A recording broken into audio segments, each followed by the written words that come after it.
money. If you ain't getting money, then you ain't got nothing for me. Tell me something. Where your boss at? Where my ladies up and hitting like the top wax. I wanna see y'all. I like to meet y'all. What you said?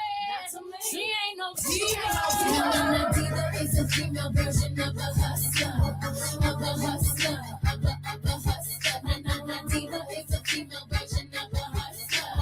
Of a hustler. Of a hustler. Since 15 in my stilettos, been shredding in this game. What's your age? Was the question they asked when I hit the stage. I'm a diva, best believer. You see how she getting paid. She ain't calling him the greatest, I need him my best mate. This is a sticker. I need them bags, all that money. I'm a sticker. I see the mask, all that money. All my ladies get it up. I see you, I do the same. Take it to another level. No passengers on my plane. I'm not the diva. Hey. I'm not the diva. Hey. I'm not the diva. Hey. I'm not the diva. This is a stick up. I need them bags, all that money. Stick up. You see the mask, all that money. Na diva is a female version of a hustler. Of a hustler. Of a hustler. Na diva is a female version of a hustler. Of a hustler. Of a hustler. I'm not the diva. I'm not the diva. I'm not the diva. I'm not the diva. I'm not the diva. I'm not the diva. I'm not the diva. I'm not the diva. I'm not the diva. I'm not the diva. I'm not the diva. I'm not the diva. I'm not the diva. I'm not the diva. Postal Service is having a money problem. At our current rate, we'll be out of cash in less than 12 months. So in about a year from now, the Postal Service would be unable to deliver the mail. But USPS actually has been losing billions of dollars each year since at least 2007.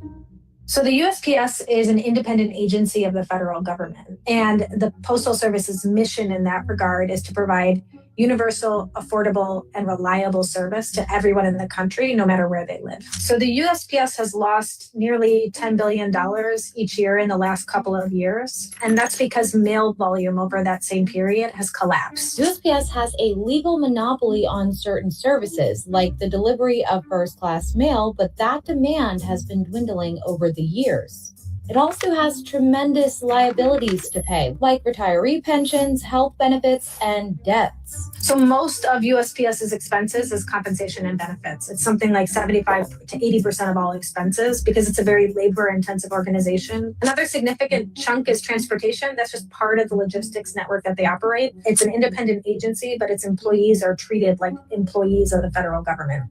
And so there are some costs and restrictions that come with that impose financial costs on the Postal Service. And how USPS survived until today is basically not paying these liabilities in full while borrowing money from the Treasury Department, which is capped at $15 billion that USPS has already maxed out. $15 billion a year borrowing limit has been in place since 1991, and it's just not sufficient in terms of access to the capital. And then we've been talking about retiree benefits a lot. You could allow the Postal Service to manage its own retiree benefits, but all of those are Band-Aids to the bigger structural reform that's needed, which is the business model is broken. We cannot expect the Postal Service to be self-financed on a going forward basis.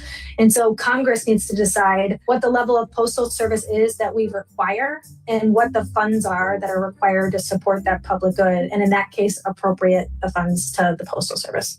U.S. Postal Service is having a money problem. And good morning. Good morning. The time is Delta time. Of course, it's 9:13. We are up live on Facebook. Be sure to like the WVON page, interact with me. I'll be sure to talk back with you. If you like to keep with me exclusively, be sure to follow me across all social media platforms at Follow Cleopatra. Listen, guys, be sure to like and subscribe to my new YouTube channel. Check it out at the Cleopatra Show. I keep wanting to say Follow Cleopatra.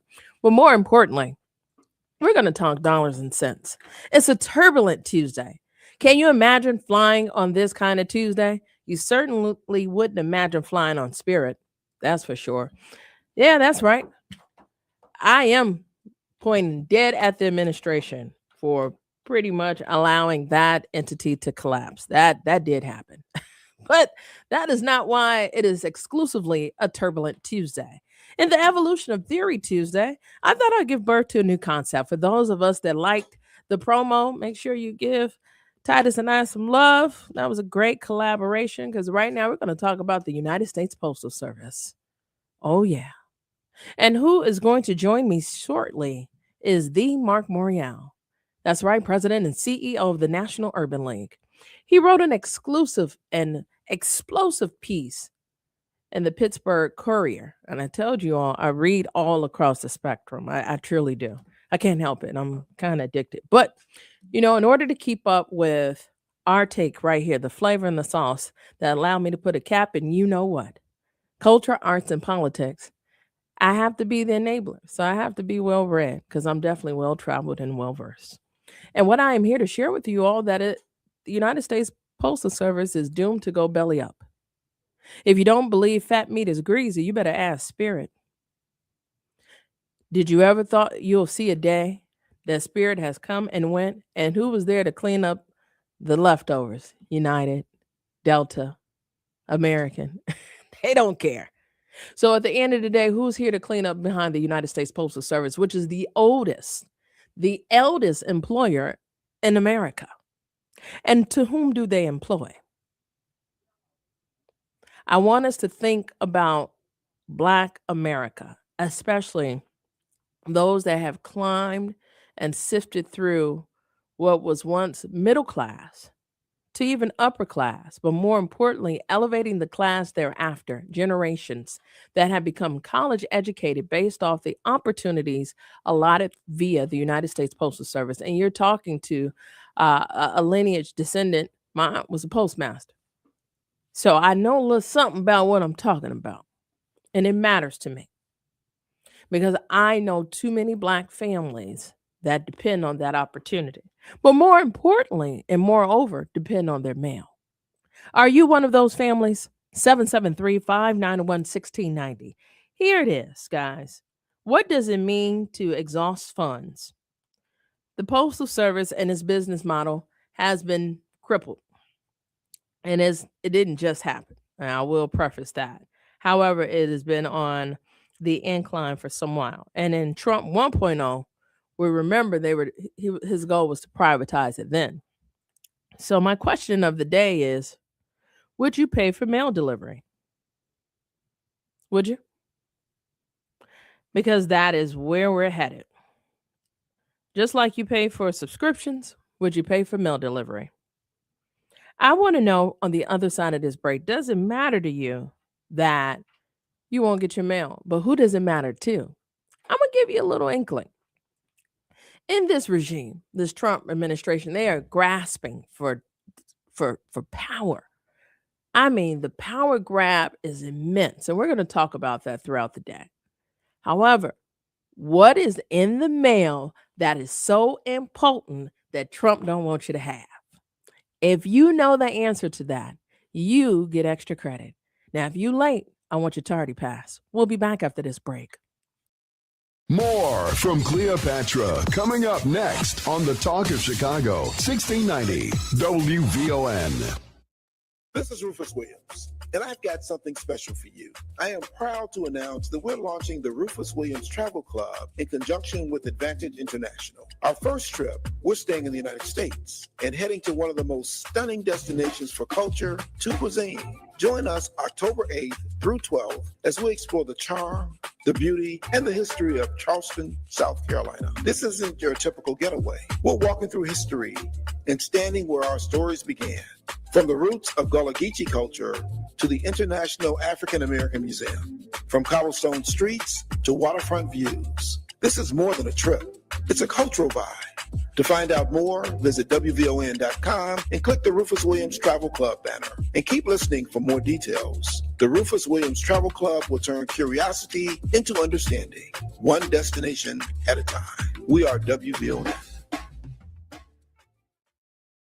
It's D.L. Hughley. Nick Cannon's logic is as weak as his program. Everybody fucking knew that Republicans freed the slaves. Everybody knew it. The last time they did something for black people was 163 years ago. You got to update your resume. Have a 5-year gap on your resume, see if it's valid. When Republicans did that, Hawaii wasn't a state. If you're going to talk about the greatest of a policy that helped black people out, it should at least be sometime after the fucking moon landing. Weekdays at 5 a.m. on the Talk of Chicago, 1690 WVON. Video gambling terminals aren't owned by us. They're owned by out-of-state corporations that have never invested in our neighborhoods or our families. They take the money, we take the hit. These machines kill union jobs and drain pension funds for first responders. When these machines move in, crime goes up, break-ins rise. Our community pays the price. We deserve good union jobs, safer streets, and real investments that stay here and build something lasting. Tell City Council, repeal video gambling terminals. Paid for by Neighborhoods Safety First Association. They call this one Bill. Whoa, aliens? Am I in a spaceship? Affirmative, Bill. What's with the laser saw? Relax. We are cutting our bill in half. What? An Xfinity mobile transmission says you can cut your bill in half. Oh, your mobile bill, not me, Bill. Xfinity Mobile also says we can try it free for a year. Free. Yes, with no commitment. Can we put the saw away? I am reluctant. But we will find another being to bisect. That's not sci-fi. It's Xfinity Mobile. Xfinity Internet members cut your mobile bill in half. Plus, try Xfinity Mobile free for a year. No commitment. Learn more at xfinitymobile.com. Xfinity. Imagine that. Restrictions apply. Xfinity Internet required. Savings compares one line of Xfinity Mobile Select to comparable plans from T-Mobile, Verizon, and AT&T as of 3/24/26. Taxes, fees, extra. $30 monthly discount limited to new mobile customers only. After 12 months, regular rates apply. WVON traffic and weather now. As you make your way along DuSable Drive, you do want to look out for an accident. It's northbound at Chicago Avenue. That accident has traffic pretty much jammed solid all the way to 31st Street, making your travel time from Marquette to Monroe 33 minutes. As you make your way from Hollywood to Monroe, an improvement, but still heavy at 26 minutes, slow from Foster to Chicago. Turning to the Ryan, a 33-minute trip from 95th Street into downtown, outbound smooth sailing. The inbound side of the Bishop Ford, 21 minutes from I-80-94 to the Ryan. Tuskegee Airmen Memorial down to 17 minutes from I-80. If you're on the Stevenson, you're now just shy of an hour from I-355 to DuSable Drive, 45 traveling out. The Eisenhower now just about an hour 5. From Thorndale to the Burns Circle, that outbound trip, just about 55 minutes. And the Kennedy shy of an hour from O'Hare to downtown. Getting to the airport, heavy at 40 minutes. Taking a look at our weather. Cloudy and wet this morning. The National Weather Service says we're headed to a daytime high of around 62, a low tonight of around 47. Currently, it is 50 degrees at Midway, 50 in Jeffrey Manor, and 50 here at the Talk of Chicago. That's a look at traffic and weather now. I'm Annette Flurnoy on the Talk of Chicago, 1690 WVON.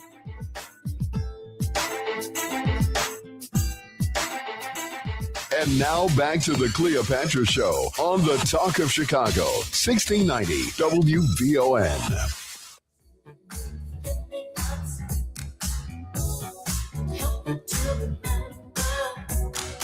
And we are back. The time is 9:23. You're listening to the Cleopatra Show.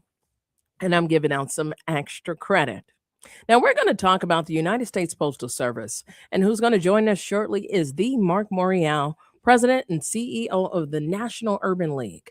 That's no easy feat. And his resume is extensive. He wrote something exclusively intriguing that I thought was important to bring to Black America. He put it in writing. I'm going to put it to you verbally. Bottom line is the USPS is doomed to go belly up. And who's going to help them? Ironically, Spirit just cut the umbilical cord and no longer can fly. Their corporation is exhausted imminently. It just abruptly occurred. So we know this is possible. But we also know that many Black families thrive through not only the employment portal of United States Postal Service, but as a direct result of employability for wealth building opportunities. So, in the midst of this, who gains from the United States Postal Service going belly up? What piece of mail in this moment is so critically important that will help your president in his grab for power? What's in that mail that is just vital? Let me go through and see who. And the phone lines are yours, 773-591-1690. Let's see who got the extra credit. All right, class, I'm gonna help you. If I put on my political operative hat, I'm gonna use the term VBM. And what that means is those that vote by mail. So what is in the mail is your ballot. What has been the fight is the ballot box. And ultimately, where the ballot box strategically is that is accessible to support the available opportunities of modalities of how you vote. And to strip away modalities is the enabling aspect that will dwindle the vote. Think about it. Although this is a turbulent Tuesday, I want you all to think. Why now? Today in Ohio, there is a critical vote. Although primary, it is a battleground, and that is pivotal. So if you can successfully cripple the entity that provides the vehicle to enable people to vote, that will crush your president, who is below water in polling, negative 25% in polling. That's critical. And a number of areas on top of that. So a lot of, in terms of quality of life, America is very dissatisfied with the direction of this administration. That is a fact.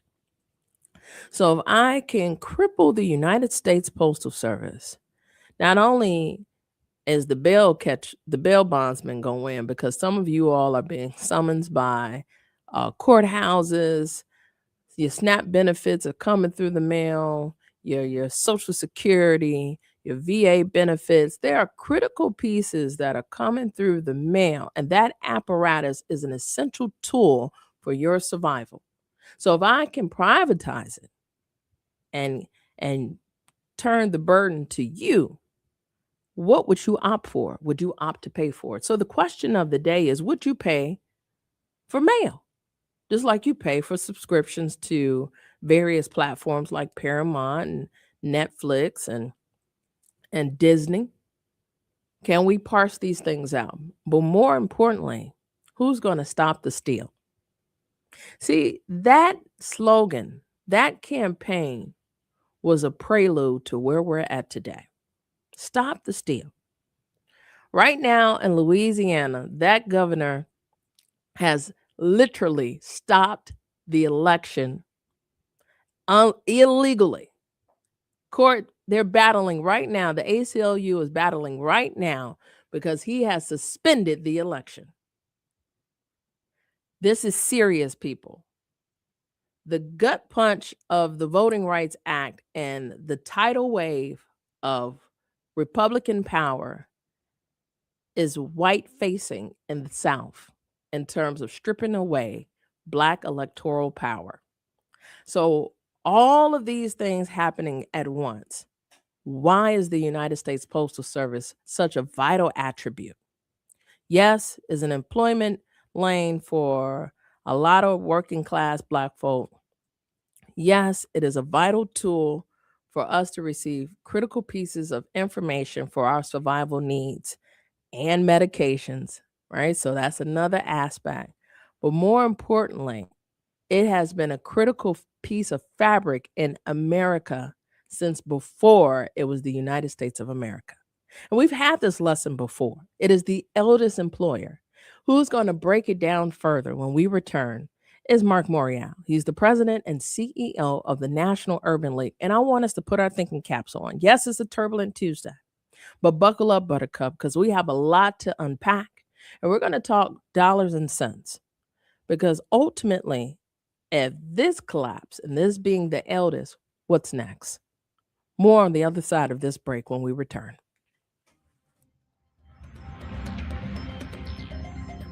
Cloudy and cooler today. Right now, temperatures in the 50s. Good morning. I'm Annette Flournoy, and here's what's happening. Just when you thought it was a race between Indiana and Arlington Heights, Illinois, Mayor Brandon Johnson is getting ready to take a trip to Springfield to talk about keeping the Bears here in Chicago. He'll be there Wednesday and Thursday. On his list of topics is the future of the Chicago Bears, and he's planning to talk to state lawmakers to make a last-minute play to keep the Bears in the city. We expect to hear more about the mayor's trip at a press briefing later today. Several Chicago police officers are being recognized for their bravery and stellar job performance. Mayor Brandon Johnson was on hand at yesterday's luncheon at the Downtown Hyatt Regency. Above and beyond their call to duty, responding at any time of the day or night and rushing into any situation. There was also a moment of silence for fallen officer John Bartholomew, who was shot and killed at Swedish Hospital. His partner, Nelson Crespo, was critically wounded and is still in the hospital. Chicago Alderman Will Hall of the 6th Ward, along with community leaders and residents, rallied outside Walgreens at 87 Cottage Grove to speak out against the store closing for good in 30 days. At that rally, he called the closing corporate abandonment. When 12th and State Street had loss prevention, they redesigned. Again, this neighborhood is not broke. These people behind us have good jobs, retirees, and they want a quality medicine option in their neighborhood. After already packing up and shutting down 5 Southside Walgreens locations, the company is also set to close 86 in Cottage Grove as early as June 4th. Well, more than 100 union workers at Brookfield Zoo, Chicago are on strike. Perry Williams has more. Groundskeeper Carrie Sapienza says the main sticking point is health care coverage. When asked at the negotiation table, they couldn't provide documentation that secured health care. And we have families, children. We need that health care. Teamsters Local 727 mentioned that the contract for grounds, custodial, and facilities teams expired on May 1st. Employees who walked out are urging the public not to visit the zoo during the strike. I'm Perry Williams. And congratulations goes out to Dr. Shaka Rawls, the principal of Leo High School, for getting a special surprise recognition. He was handed the coveted Golden Apple Foundation Award for Excellence in Leadership. In 2016, Dr. Rawls took over at the Black all-male Catholic high school in the Auburn Gresham neighborhood at a time when the school was struggling. Today, enrollment and test scores are up, and there is a 100% college acceptance rate. That's a look at our news now on 1690 WVON. Traffic and weather up next. WVON News Time, 9:33. I've tried everything to stand out at work. Donuts, a company coffee blend, even dressed as the company mascot for Halloween. There's an easier way, a ComEd facility assessment. Their engineer gave my company free insights and actions that saved us $732,000 on energy. Easy, right? Learn how ComEd can help you save at ComEd.com/facility assessment. ComEd, powering lives. Savings will vary based on customers' usage and rate. Illinois politicians did it again. They secretly tucked bad policy into the budget. Now, guess who pays the price? Servers, drivers, stylists, workers who depend on tips. Unless Springfield fixes this mistake, your credit and debit cards may not work to pay sales tax or tips, starting July 1st. Tell Springfield, stop the credit card chaos law. Learn more at guardyourcard.com/Illinois, paid for by the Electronic Payments Coalition. This report is brought to you by Blindster.com. Buying custom blinds shouldn't be complicated or stressful. That's why Blindster.com makes it simple and affordable. You measure, you install, and you save big on custom blinds. Ordering takes minutes. Installation is easy. And they guarantee they'll fit. Blindster.com. WVON traffic and weather now. It has been a stressful time on the roadways. We've been seeing some high travel times today, especially for this time of morning. You're still looking at about a 33-minute trip along the Ryan and from 95th Street into downtown. Outbound traffic pretty light. Give yourself 21 minutes along the Bishop Ford from I-80-94 to the Ryan. Now down to 16 along Tuskegee Airmen Memorial from I-80. If you're on DuSable Lakeshore Drive, that earlier accident northbound at Chicago Avenue has traffic pretty much down to a stop-and-go standstill from 31st Street. Your complete travel time from 67th Street to Jackson, almost 30 minutes. As you make your way from Hollywood to Monroe, now 25 minutes. The Stevenson 55 now from I-355 to DuSable Drive, outbound still 45. Give yourself just about 55 minutes along the Eisenhower from Thorndale to the Burns Circle, outbound a 50-minute trip. And the Kennedy, now just about an hour solid from O'Hare to downtown, getting to the airport, a 40-minute trip. Taking a look at our weather, some early morning showers, cloudy right now. The National Weather Service says we're headed to a daytime high of around 62, tonight 47. Right now it's 51 at Midway, 51 in Dalton, and 51 degrees here at the Talk of Chicago. That's a look at traffic and weather now. I'm Annette Flournoy on the Talk of Chicago, 1690 WVON.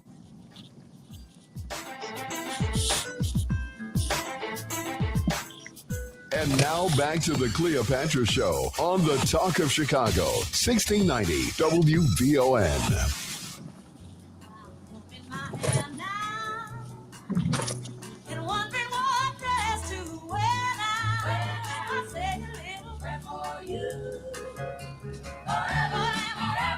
And we are back. The time is 9:36, and you're listening to the Cleopatra Show.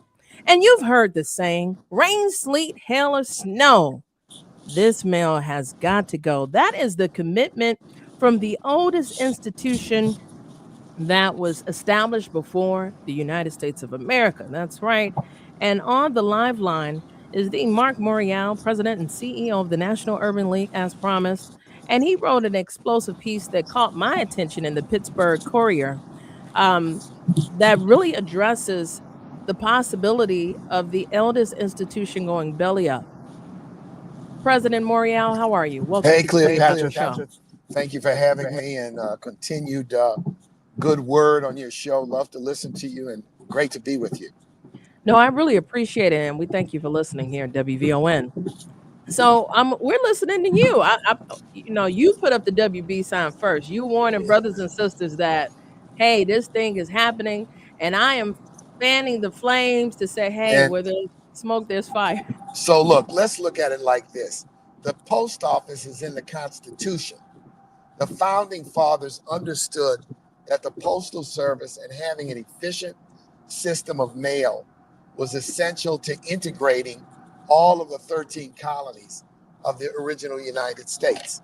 And since then, the Postal Service has become essential to daily American life for commerce purposes, for personal purposes, for staying in touch with friends and family.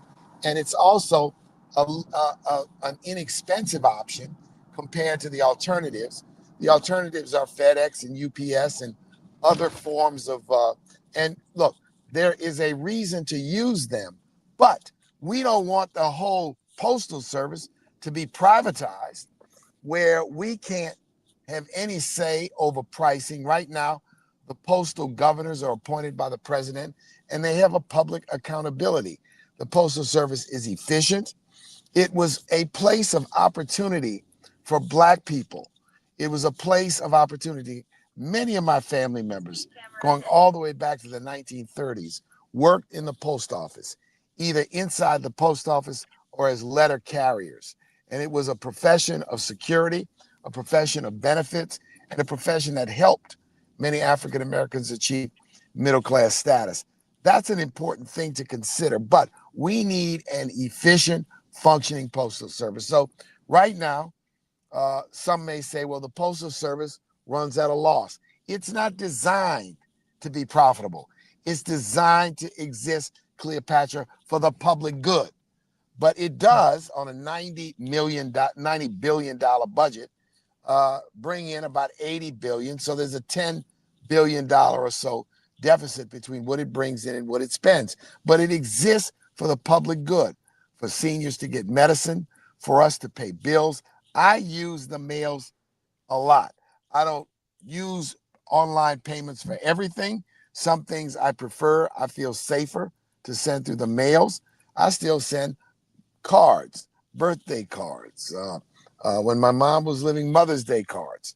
And so there's a vital function, and we've got to resist this notion to let some private party hijack it and turn it into a profit-making enterprise and raise the pricing and cut service.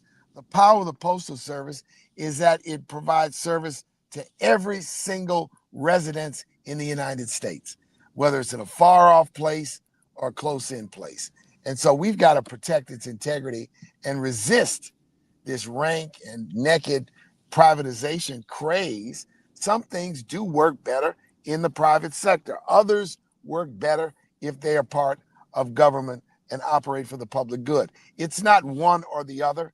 It's that in this instance, the Postal Service is not broken. It may have challenges like every agency, like every enterprise, like any big organization, but it isn't broken. And we need to resist the idea that it should be privatized. Already certain functions are being privatized, and it's being done without any public debate, without any public discussion. So I say let's stand up for the Postal Service. No, I stand with you. My aunt, may she rest in peace, was a postmaster, a number of my family. But beyond that, neighbors, folks throughout my ward, the region, Black America, okay, let's just keep it all the way real, have truly been able to at least protect and galvanize wealth and opportunities for education and various mechanisms to stability through the post office. But more importantly, here's what I tiptoe to, President Morial, is the reality of, remember the concept stop the steal? Yes. I stand with you with reverberating what was reverberated to us. And this still is the greatest grift to stop the election, right? Because the most important entity, besides those that are codependent on medication and Social Security benefits and everything else that come through there, are the VBMs, those that vote by mail, okay? And in this election, we have a critical one right now in the battleground states today for a primary in Ohio. You have the governor in Louisiana that has counseled the election, unconstitutionally counseled the election. And here we are with the United States Postal Service going belly up, and the regime is not coming to the defense because they would like very much so for it to collapse so that folks that depend on their ballot via the mail can no longer receive it and will be forced to go in person despite not being able, handy capable or otherwise. That is the angle and the lens that I cannot resist but to uplift in addition to everything you're saying. Remember, this president railed against vote by mail. I vote by mail where I vote today, and it is convenient, it is available and accessible in the event that on the day of the election I'm traveling or I'm not in town. It's an efficient system, it's worked well, and when you attack the post office, the sinister motive is to attack voting by mail. Imagine it would be like a poll tax if someone who wanted to vote by mail had to pay $5, $10, $15, $20 to FedEx or UPS, and I love FedEx and UPS, don't get me wrong, to be able to cast their ballot. It would be like a poll tax. And so I think we have to understand that the president has leveraged the presidency to make money for himself and his family. And he has a cabinet of billionaires who think that because they run the government, they run a private business that they can basically leverage its power for their own benefits. This is wrong. This is corruption. This is dangerous. And this whole idea of privatizing the post office, the idea being, let me hand it over to a buddy of mine who can turn it into a profit-making enterprise for themselves. So we have to resist it, and we have to remind people that the Postal Service in the Constitution, the Founding Fathers had the vision and the brilliance that for the growth of the country, we needed a system to be able to communicate by and communicate with. And today, it's about optionality. Some people may want to use the internet, they may want to text, they may want to email. Others may be more comfortable using mails and the post office to receive packages, to pay bills, to do a whole range of things. So we have to resist. Now, I want to talk about Louisiana, my home state. And as you know, I served many years as an elected official in Louisiana, in the state Senate, and later as mayor of New Orleans. My late great father was the first Black person elected to the legislature in 1967 since Reconstruction. And so I've been around the quest for years, for a long, long time, to fight for fair representation. What is happening in Louisiana, what is happening in this country with this Calais case is a tragedy. It's a power grab. It's a racial power grab. It's designed to thwart Black political power, and we're going to have to respond. We need states like Illinois and New York and Maryland and California to respond to what will be an effort in the South to literally eliminate Black political power by eliminating Black majority seats in the state legislatures and eliminating Black majority seats in the Congress in the South. And so we have to understand this is a national issue. This is an attack on our hard-won power. Our power and our political power is our birthright as American citizens. That's how I look at it. It is a birthright. It's a God-given right that we ought to have the political power and the ability to elect people of our choice. And this, it seeks to eliminate it. The Supreme Court ought to be ashamed of itself. This decision is going to make sure and guarantee that this Supreme Court is going to be seen by history as one that has betrayed American democracy. You know, you said a word, and when we come back, I was looking at the map this morning of how red it is destined to be with this effort approved by SCOTUS to eliminate and do away with. I'm talking about 9-0, like literally eviscerating Black representation in totality is the extreme effort. But I mean, from day one, this has been a slow walk in this regime and an all-out attack on Black Americans. And I am boldly saying this. I was listening last night to Rachel Maddow on MS Now expressly speak to this. And I will continue to reverberate it because I do stand in solidarity with Louisiana. In fact, I had State Representative Candace Newell on with us several times. Yes. I will continue to tap all of the leadership because I need for us to understand the systemic effort and overreach in this moment. But again, when we come back, I have to get your take on the governor literally counseling the election in the midst of an election. I've never seen such behavior, but I really want you to speak to the desperation, not only of the oligarchs, but those that they are controlling in electoral power in this moment to do their bidding, right? I think that is a big part of the relationship. You're talking about the grift of the family, the Trump family, and the wealth that they're pretty much stealing from America. But more importantly, the other oligarchs that are controlling the power of the pen via the electoral power. That is huge. And the litmus test in Louisiana and those battleground states are critical. Listen, guys, the Marc Morial, president and CEO of the National Urban League, is hanging out with little old me. That's right, the Cleopatra Show. And No, he is big bad Cleopatra. Big There it bad is. Cleopatra. She There it holds sway in the midway of Chicago. There it So, is. There it you is. know, I'm don't humbled say by that. little. You may be Little humble, old me. but you Little got old a powerful voice on WVON and a powerful voice in Chicago. And I just love the Cleopatra Show. Well, thank you so much. Listen, guys, when we come back, we're going to get his take on it because he is Louisiana to and through.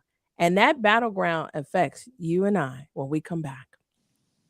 More from Cleopatra coming up next on the Talk of Chicago, 1690 WVON. Tuned in to your favorite WVON personalities on Facebook Live? Don't just watch, like it, love it, share it. Every click helps us grow the conversation and keep the community strong. So remember, like it, love it, share it, Chicago.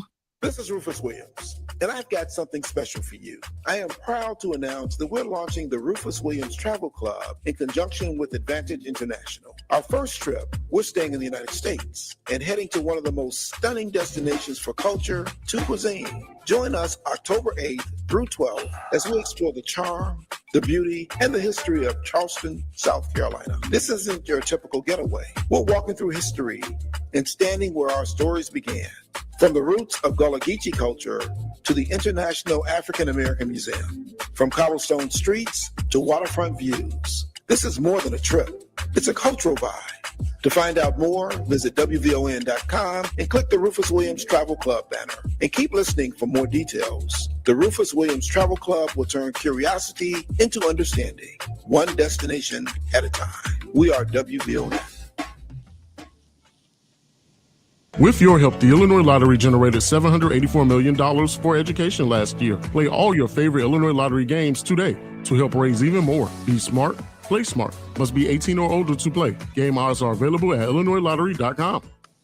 Diabetes, high blood pressure, anxiety meds, everyone's on them. If you're a 50-year-old male, maybe a bit porky, and you may even have type 2 diabetes, $1 million of term insurance may only cost you about $200 a month. Call Term Provider. Speak with Big Lou at 800-444-2013. Big Lou will find a term life policy for you even if you have type 2 diabetes, are overweight, or have high blood pressure. Term Provider has helped thousands of people like you who think they can't afford term life insurance. To buy $1 million of affordable term life for you, all you need to do is call Big Lou at 800-444-2013. Lou will make sure the scales are tipped in your favor. Call 800-444-2013. Big Lou will answer your call and work to fit you into a term life policy that you can afford. Remember, Big Lou's like you. He's on meds too. Call 800-444-2013 or biglou.com.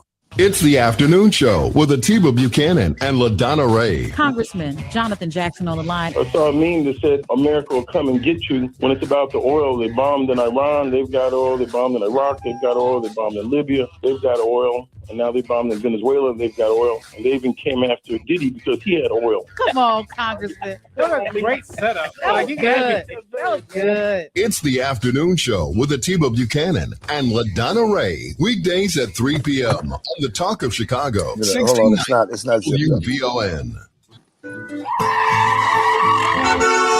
WVON traffic and weather now. Travel times are finally coming down. You're down to 25 minutes along the Ryan from 95th Street to downtown. Outbound just fine. As you make your way along the inbound side of the Bishop Ford, look out for an accident at King. Right now, your travel time 20 minutes from I-8094. Tuskegee Airmen Memorial down to a 17-minute trip, but did you want to factor in a car fire blocking the right lane at Sibley Boulevard?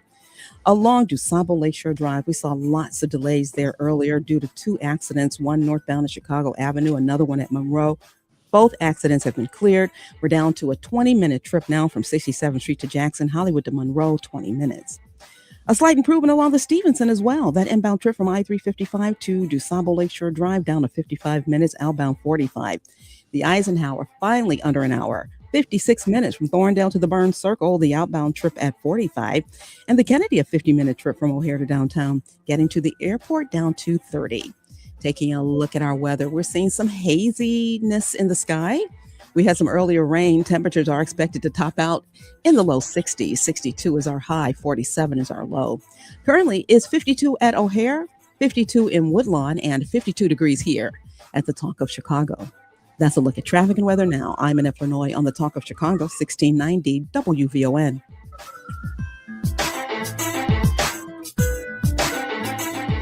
And now back to the Cleopatra Show on the Talk of Chicago, 1690 WVON.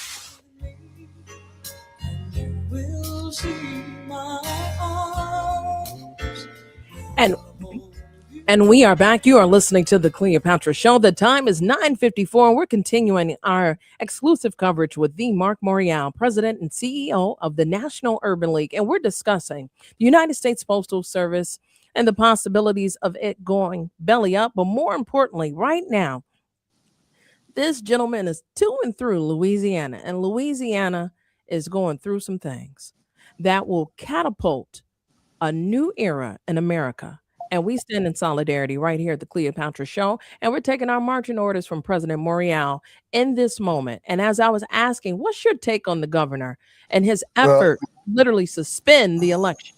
You know, Governor Landry is a bit of a mini me, meaning he's a mini me Trumper. And I think he takes his cadence and his politics pretty much from the Donald Trump playbook. And I think his goal is to make Louisiana a microcosm of the world according to Trump. As such, the marginalization of African American political power.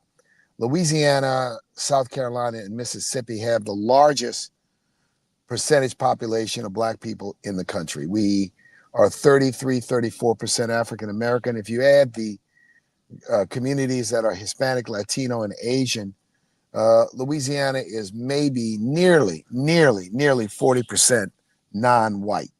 And what this is a political coup through the judicial system, enabled by the Supreme Court, to basically take Black political power and completely marginalize it, to make it de minimis by eliminating majority Black seats in the legislature and majority Black seats in the House of Representatives, in the United States House of Representatives.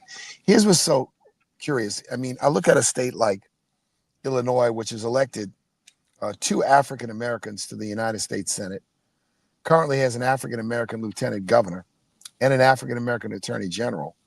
And historically, if you go all the way back, has had African Americans. I think of Roland Burris, who was who held office in Illinois in the 80s and the 90s and the early 2000s. Louisiana has never elected anyone African American statewide since the 1880s. No Black person has ever had a fair opportunity, because the voting is really polarized. And that's the reality. So an African American, in order to win an election, has to run in a majority African American district, or a district that's near majority African American.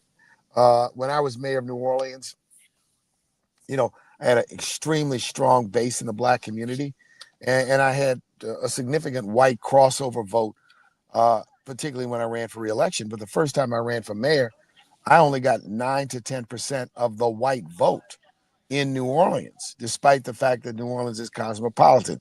Voting in Louisiana can be very, very racially polarized. Same in Mississippi, same in Alabama. When President Obama ran for president in 2008, I think he got 13% of the white vote in Louisiana, maybe 13 or 10 or 11% in Alabama and Alabama and Mississippi. Very small. Yet on the opposite side, he won 10 majority white states. So the distinction between voting patterns in the North and in the Midwest and in the West and in the South still remain. And this is why we need the Voting Rights Act, why we need a viable, strong Voting Rights Act. And I am more than disappointed with the Supreme Court for engaging in twisted logic, linguistic gymnastics to overturn and undercut the viability of the Voting Rights Act. And I don't think they're going to stop there. I think that the far right wants to disable the Civil Rights Act. Already, the Trump administration has eliminated the offices of civil rights in most of the federal agencies by defunding them or firing all the employees. They haven't even done it by going to the Congress and eliminating. They've just basically it's like saying you have a car, but I'm never ever going to let you fill it up with gas. Or you have a car and you know what? You don't have any tires, but you got a car. Well, I want to say this. In fact, on day 2, he did away with prohibition of segregated facilities. So, in other words, authorizing that it is now legal to segregate.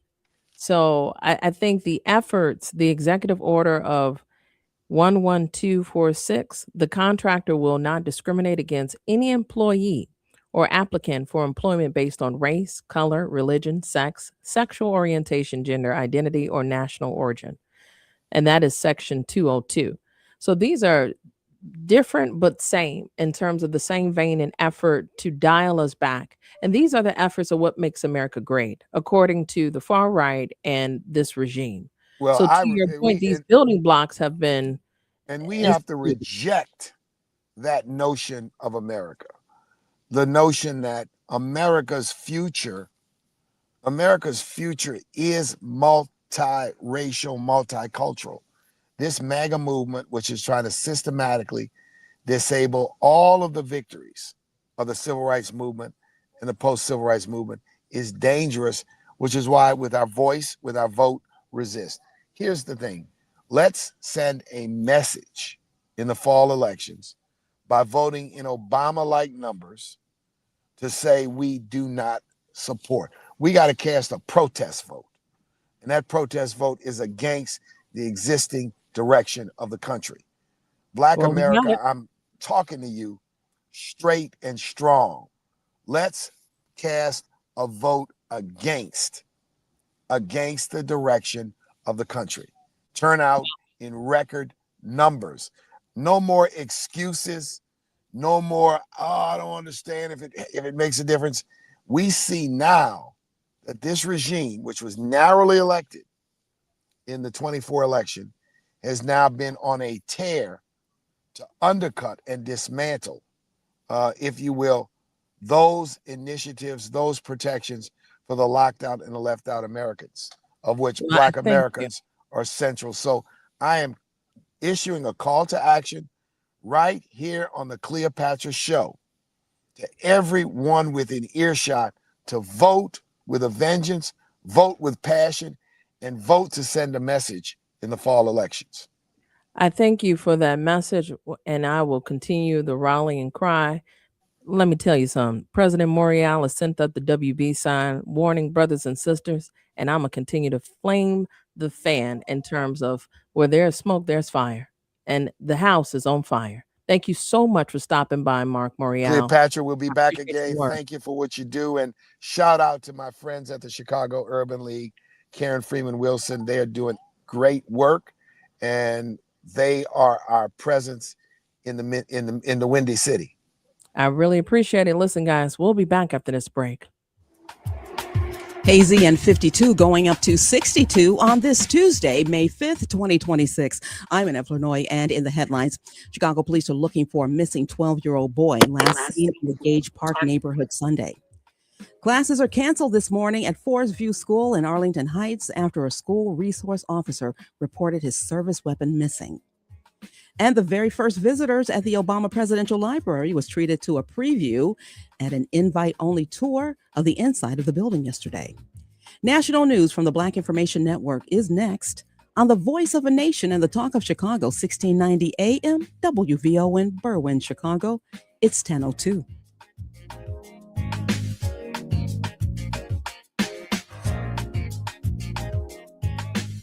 Here's BIN News Now. Transportation Secretary Sean Duffy is blaming the Biden administration for Spirit Airlines shutting down. Spirit tried to merge with JetBlue. The Joe Biden, Pete Buttigieg administration and DOJ tanked that deal. On ABC's This Week, Duffy praised other airlines for helping stranded passengers and said Spirit employees now have priority access to apply for new airline jobs.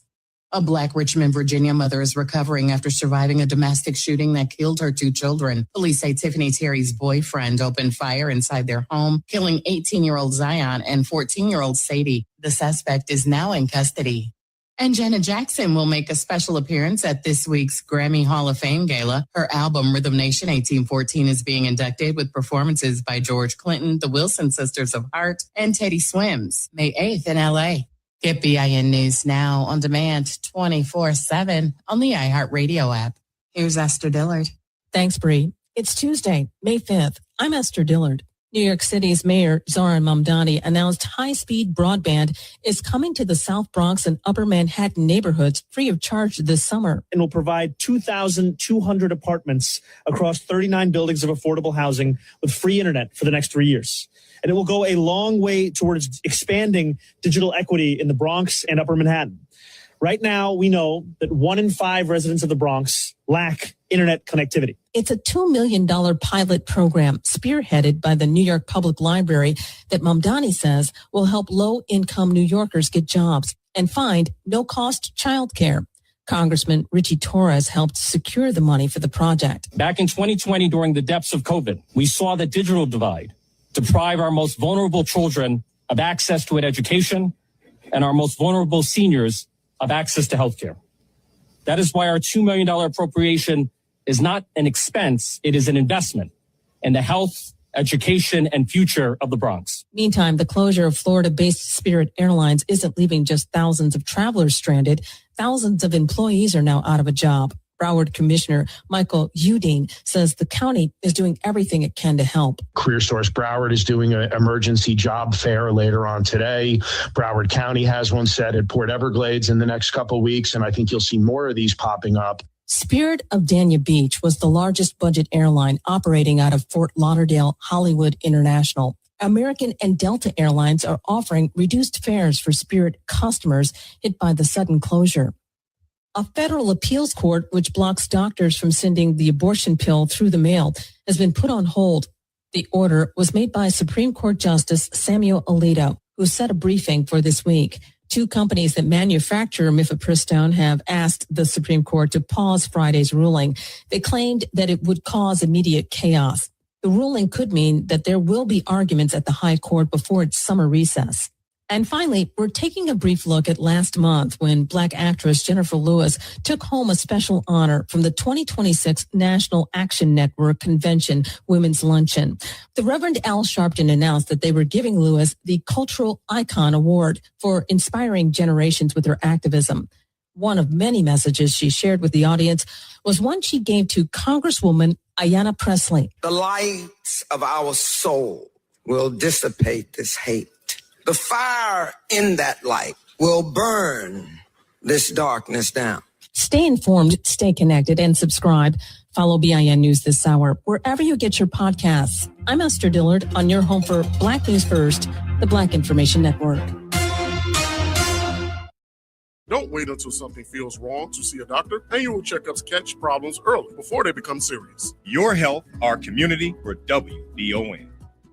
It's DL Hughley. Tucker Carlson took it to the extreme and apologized to the electorate. I think Tucker knows that an 80-year-old demented man who's in his pants might not be the future anymore. I don't know that it is regret, but I think that he's done something I haven't seen very many people do, which is to take the onus on themselves and say they apologize and to see what they could do to make it right. Weekdays at 5 a.m. on the Talk of Chicago, 1690 WVON.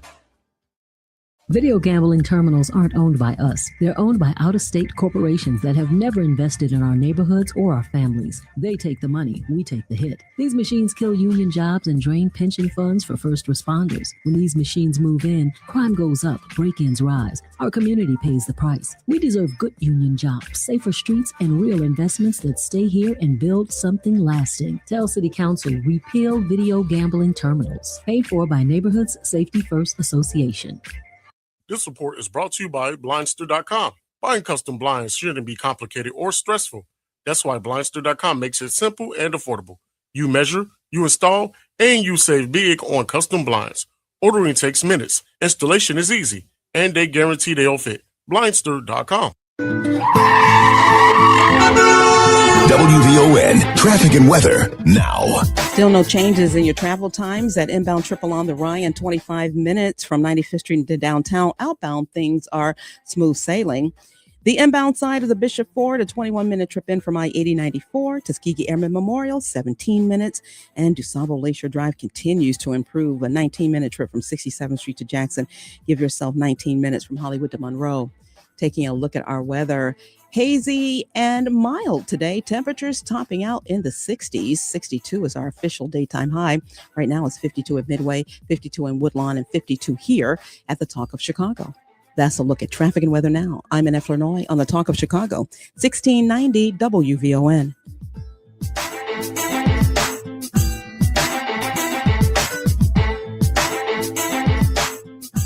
WVON is proud to be an official radio partner for the Chicago Blues Festival, June 4th through the 7th at Millennium Park. We're bringing generations together, one blues riff at a time. We gon' pitch a wang dang doodle low, my lord.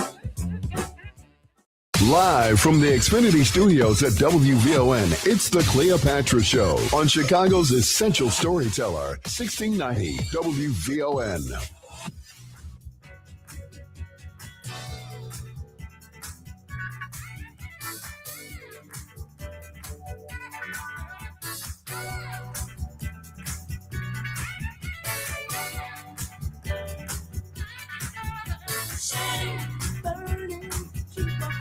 And we are back. You're listening to the Cleopatra Show. The time is 10:10. And listen, guys, I want to personally thank Marc Morial, President and CEO of the National Urban League, for taking the time to come to the Cleopatra Show.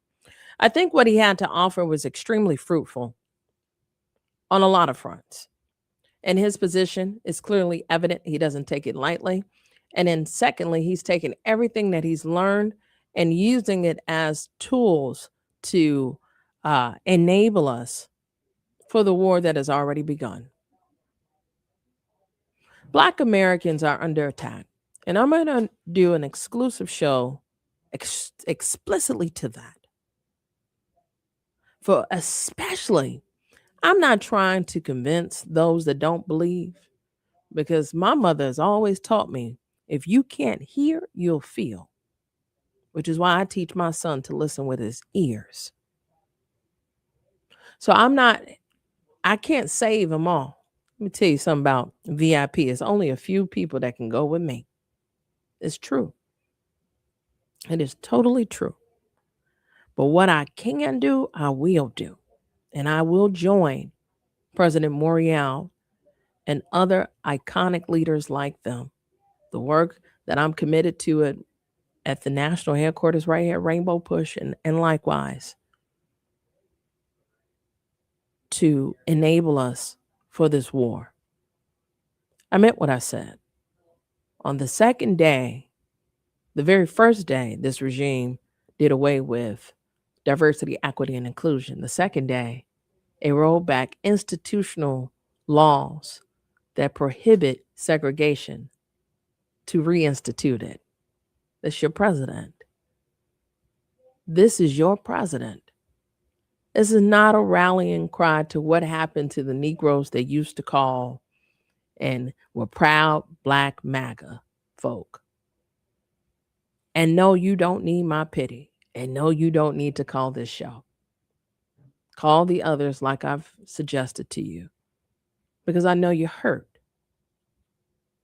But at some point, when even the whites can recognize, we got it wrong, I'm just here to ask what's taking you so long and what you want to do about it. That's all. Because every day you wake up, it's not only a blessing, but a gift that you can do something better and make the difference.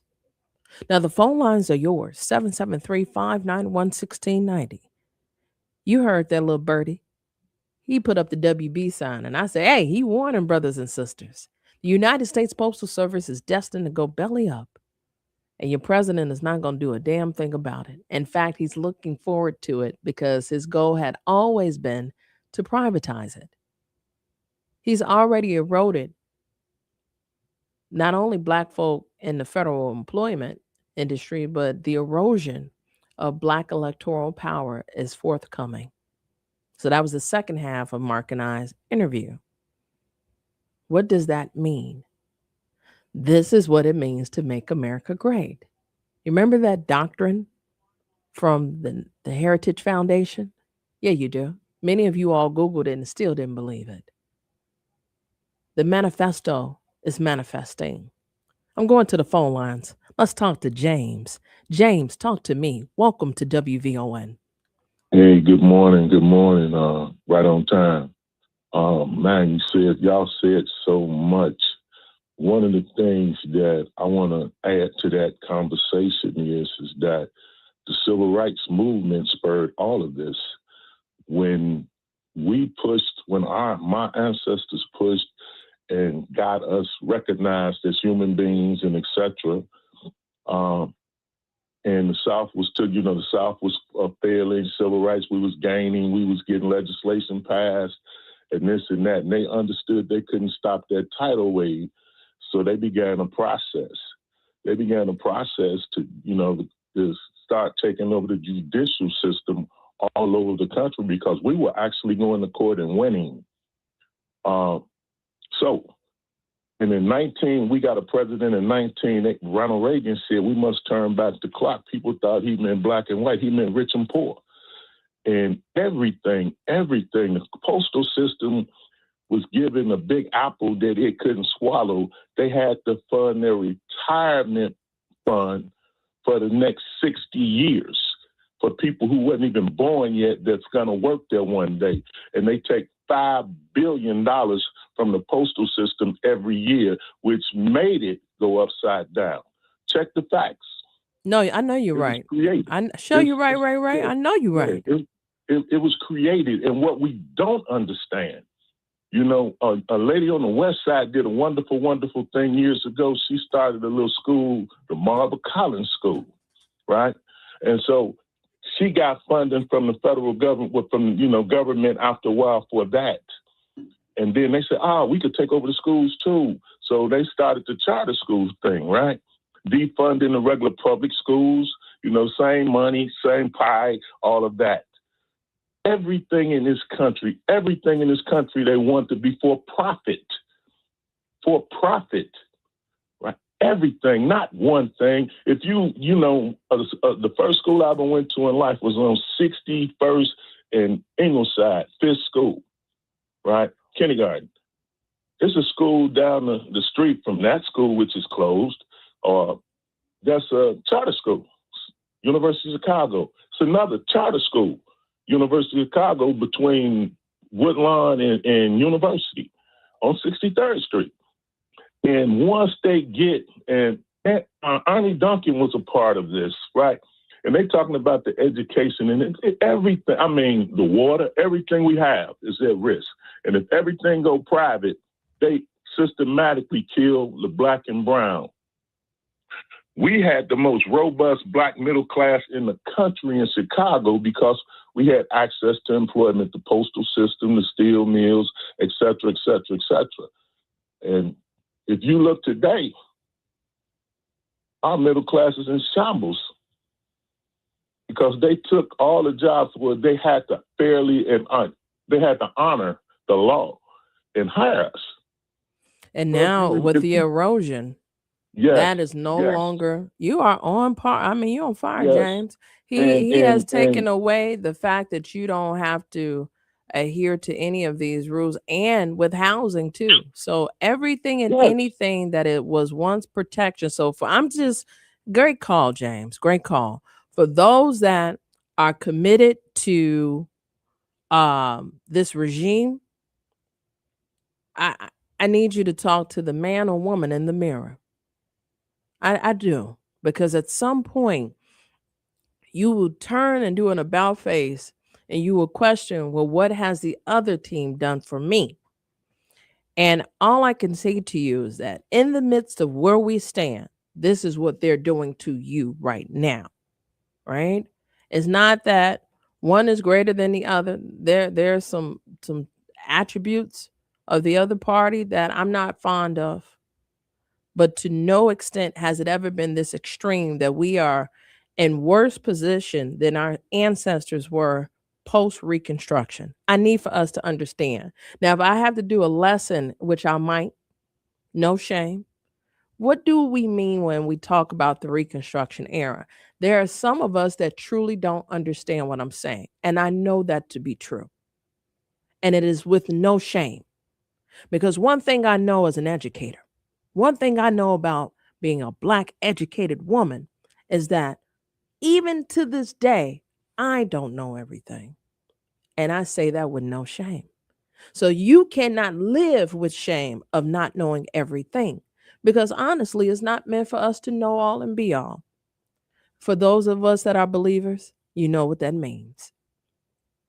So it is my due diligence for everything that is in my toolbox and anything I come across to share, enlighten, and inspire. That is the goal for me. Every day I show up. I can't speak for nobody else. But if you don't understand what it means to be in a less position than our ancestors were post-Reconstruction, then no, you cannot fathom the devastation that you have yet to feel that is forthcoming. It is coming. It's like a heat wave, and you standing there saying, I don't feel the heat. Just wait for the wave. When we come back, Randy, Michael, Pam, I see you on the live line, and I'm giving out food for thought. Buckle up, Buttercup. It's a turbulent Tuesday. We'll be back. More from Cleopatra coming up next on the Talk of Chicago, 1690 WVON. Illinois politicians did it again. They secretly tucked bad policy into the budget. Now, guess who pays the price? Servers, drivers, stylists, workers who depend on tips. Unless Springfield fixes this mistake, your credit and debit cards may not work to pay sales tax or tips starting July 1st. Tell Springfield, stop the credit card chaos law. Learn more at guardyourcard.com/Illinois. Paid for by the Electronic Payments Coalition.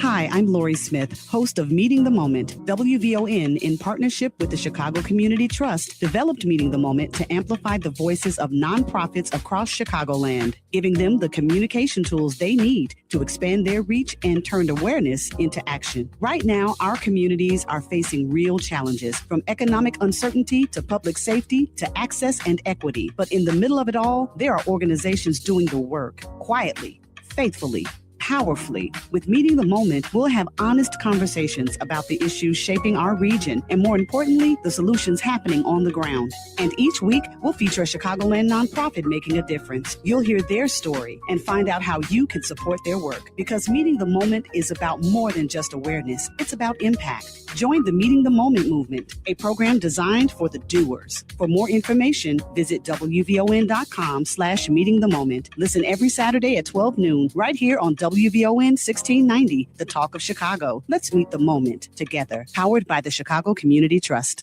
High blood pressure often has no symptoms, but it can lead to heart disease, stroke, and kidney damage. Know your numbers. Stay active and make regular checkups part of your routine. And that's your Healthy Reminder. This Healthy Reminder is sponsored in part by the South Suburban Chicago, Illinois chapter of the Lynx, Incorporated, and Vantive. Diabetes, high blood pressure, anxiety meds, everyone's on them. If you're a 50-year-old male, maybe a bit porky, and you may even have type 2 diabetes, $1 million of term insurance may only cost you about $200 a month. Call Term Provider. Speak with Big Lou at 800-444-2013. Big Lou will find a term life policy for you even if you have type 2 diabetes, are overweight, or have high blood pressure. Term Provider has helped thousands of people like you who think they can't afford term life insurance. To buy $1 million of affordable term life for you, all you need to do is call Big Lou at 800-444-2013. Lou will make sure the scales are tipped in your favor. Call 800-444-2013. Big Lou will answer your call and work to fit you into a term life policy that you can afford.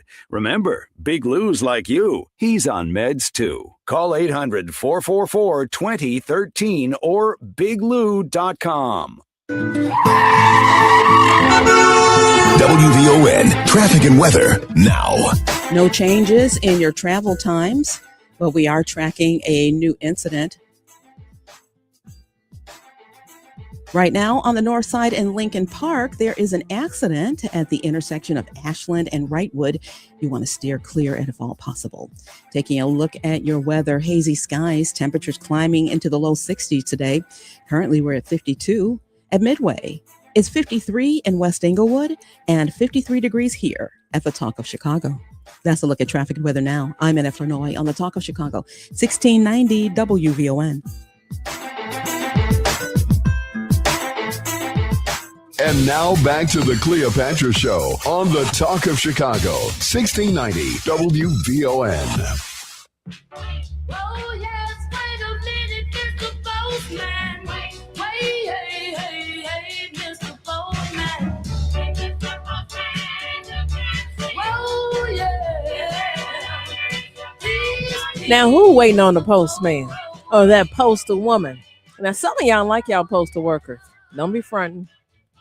Be waiting at them, telling them, oh, you got something for me. And then others, y'all not nice to them because they late and you mail, you getting Miss Dixon mail down the street and so on and so forth. I like how y'all show up for the postal people, but then you won't show up for your elected officials. You just let them be there. Oh, they gonna get it together. Oh, they working hard. But your postal person come late, or you ain't seen them in a couple of days. You about ready to fight them. I need you to have that same big energy in this moment. I do. Because right now, the erosion of what's about to come, you ain't ready for this. So I keep telling you to buckle up, Buttercup. It's a turbulent kind of Tuesday. You ever been on a turbulent plane? I have. Messed me up as a little girl. And then we were flying back from Atlanta, headed to Chicago. Then I experienced turbulence on my way to Disney World with my mother, Disneyland, excuse me. No, World, Florida, right? So I've experienced some turbulence, and it is scary. So I'm in a nice way telling you, you ought to be afraid. And then for those of us that are God-fearing, I ain't scared. I only fear God, not man. Okay. It's not an either or. It can be both. Because the raft is coming. And a number of us aren't prepared. Because you don't believe fat meat is greasy. We are on a blue island in a sea of red right here in the state of Illinois. We are. Even if you wanted to seek refuge, I ask you all periodically, where would you move? Where is it safe for Black Illinoisans, let alone Black America? We are outnumbered. We are the minority. And here it is, the little steps that we've taken through, 60 years have made folks so afraid that they are stripping away any opportunity for even representation. And they okay with that. So in the state of Louisiana, where it's 50 of 50, the bottom of the barrel, they okay with that. In fact, the governor has suspended the election unconstitutionally. This is America. It's 2026. Is this the fix? I'm going to the phone line, 773-591-6090. We're talking about the United States Postal Service, destined to go belly up. And America, this president and its administration has no intention on saving it. What say you? Are you willing to pay for your mail? Let's ask Randy. Randy, talk to me. Welcome to WVON. Yes, good morning, and appreciate that. Grand rising to you, Cleopatra. Excellent interview with Marc Morial. I also want to suggest that people get the National Urban League's reports that they issue every year. They have annual reports that is excellent, has chock full of excellent information about economics, political, social issues and stuff that are relevant to Black folks, as well as go to Chicago Urban League and get their reports too that they have their studies. And I also just want to say that and you're absolutely right about what they're trying to do in New Orleans is that they're afraid of Black people because they also remember the Black Reconstruction period, right?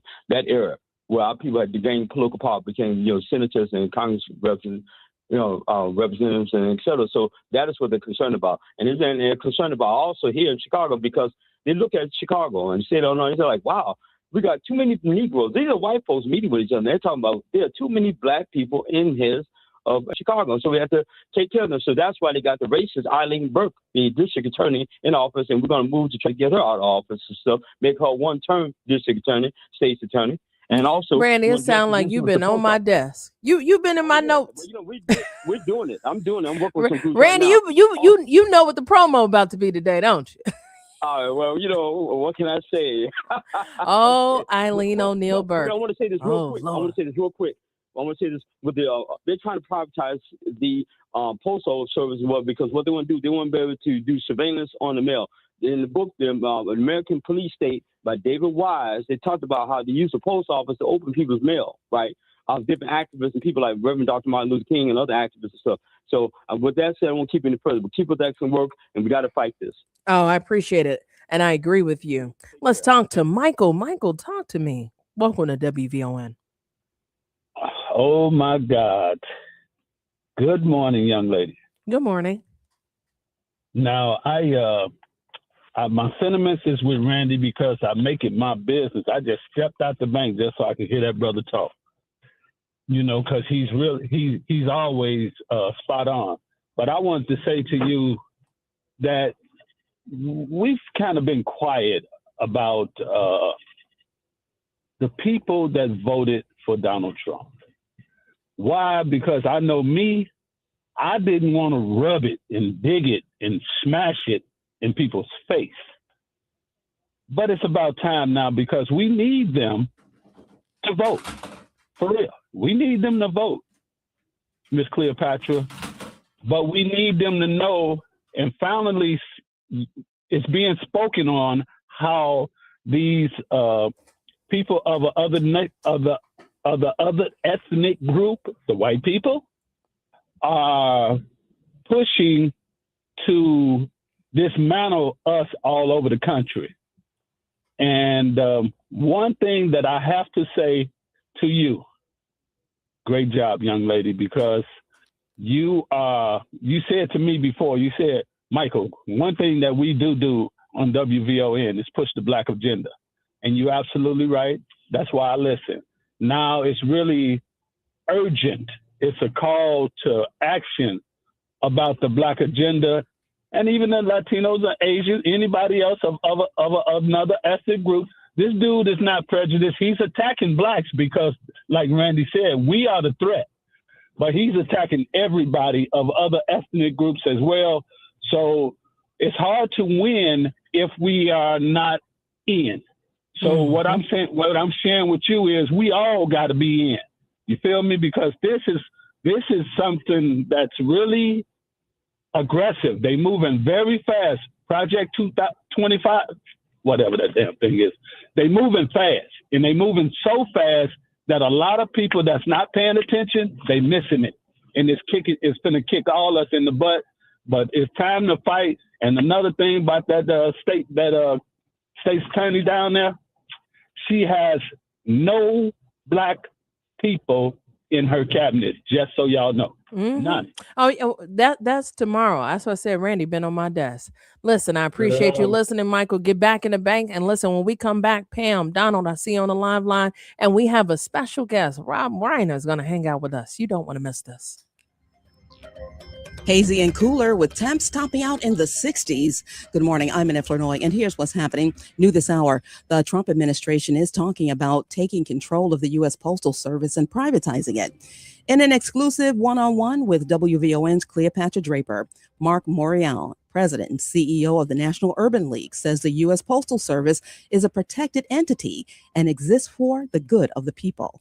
There's a vital function, and we've got to resist this notion to let some private party hijack it and turn it into a profit-making enterprise and raise the pricing and cut service. The power of the Postal Service is that it provides service to every single resident in the United States. He also says any talks about privatizing the U.S. Postal Service should not happen without public debate. Several Chicago police officers are being recognized for their bravery and stellar job performance. Mayor Brandon Johnson was on hand at yesterday's luncheon at the downtown Hyatt Regency. They go above and beyond their call to duty, responding at any time of the day or night and rushing into any situation. There was also a moment of silence for fallen officer John Bartholomew, who was shot and killed at Swedish Hospital. His partner, Nelson Crespo, was critically wounded and is still in the hospital. Just when you thought it was a race between Indiana and Arlington Heights, Illinois, Mayor Brandon Johnson is getting ready to take a trip to Springfield to talk about keeping the Bears here in Chicago. He'll be there Wednesday and Thursday. On his list of topics is the future of the Chicago Bears, and he's planning to talk to state lawmakers to make a last-minute play to keep the Bears here. We expect to hear more about the mayor's trip at a press briefing later today. Well, Chicago Alderman Will Hall of the 6th Ward, along with community leaders and residents, rallied outside Walgreens at 86 and Cottage Grove yesterday to speak out against the store closing for good in 30 days. At that rally yesterday, he called the closing corporate abandonment. When 12th and State Street had loss prevention, they redesigned. Again, this neighborhood is not broke. These people behind us have good jobs, retirees, and they want a quality medicine option in their neighborhood. After already packing up and shutting down 5 Southside Walgreens locations, the company is expected to close 86 and Cottage Grove June 4th. And congratulations goes out to Dr. Shaka Rawls, the principal of Leo High School, for getting a special surprise recognition. He was handed the coveted Golden Apple Foundation Award for Excellence in Leadership. In 2016, Dr. Rawls took over at the Black all-male Catholic high school in the Auburn Gresham neighborhood at a time when the school was struggling. Today, enrollment and test scores are up, and there's a 100% college acceptance rate. Well, that's a look at our news now on 1690 WVON. Traffic and weather up next. WVON News Time, 10:35. The OPC is more than a presidential center. It's where history meets hope. In June, witness history being made. We're WVON. Hey, Chicago, it's Matt McGill. We had so much fun last year. We're heading back to the Chicago Blues Festival as their official radio partner June 5th through the 7th in Millennium Park. But guess what? On Thursday, June 4th, we're going to kick things off. That's me and my buddy Sir Henry Cheatham. We're going to the iconic Ramova Theater, 3618 South Austin, and we're bringing on stage one of Chicago's favorites, the one, the only, Willie Clayton.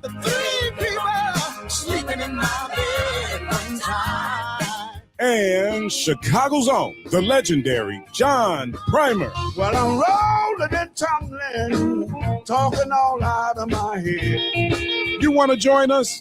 Then reserve your free seats now at RamovaChicago.com. That's RamovaChicago.com. Then keep it right here to WVON for your chance to win VIP tickets to the Ramova and to hear more about this year's lineup. I'll see you there Thursday, June 4th at the Ramova Theater to kick off the 2026 Chicago Blues Festival, brought to you by Mayor Brandon Johnson and DCASE, the Department of Cultural Affairs and Special Events.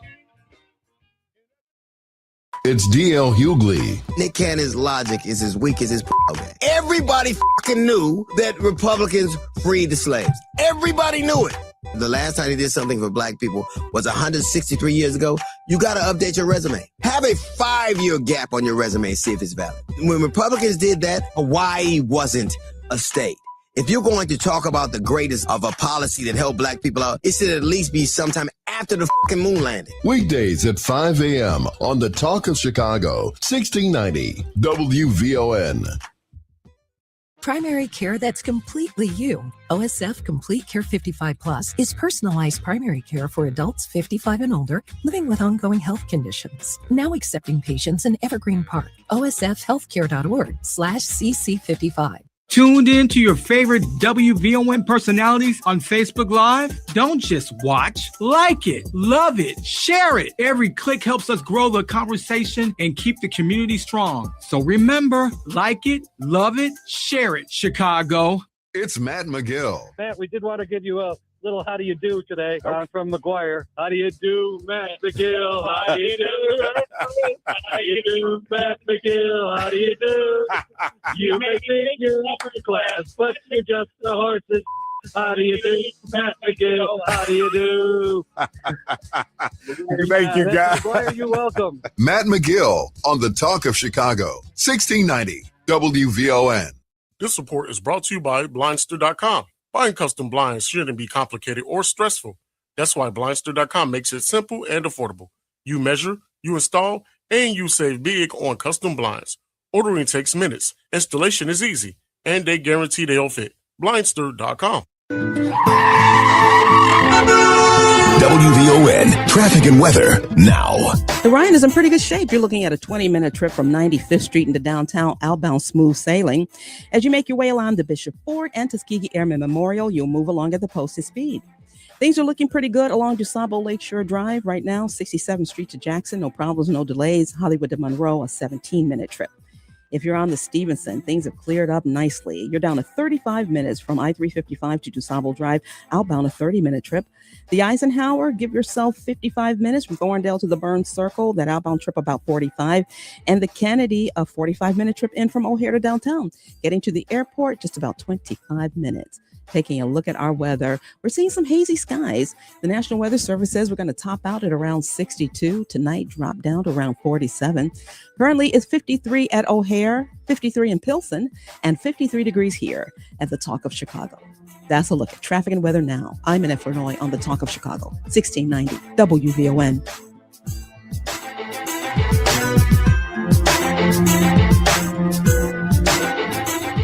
And now back to the Cleopatra Show on the Talk of Chicago, 1690 WVON.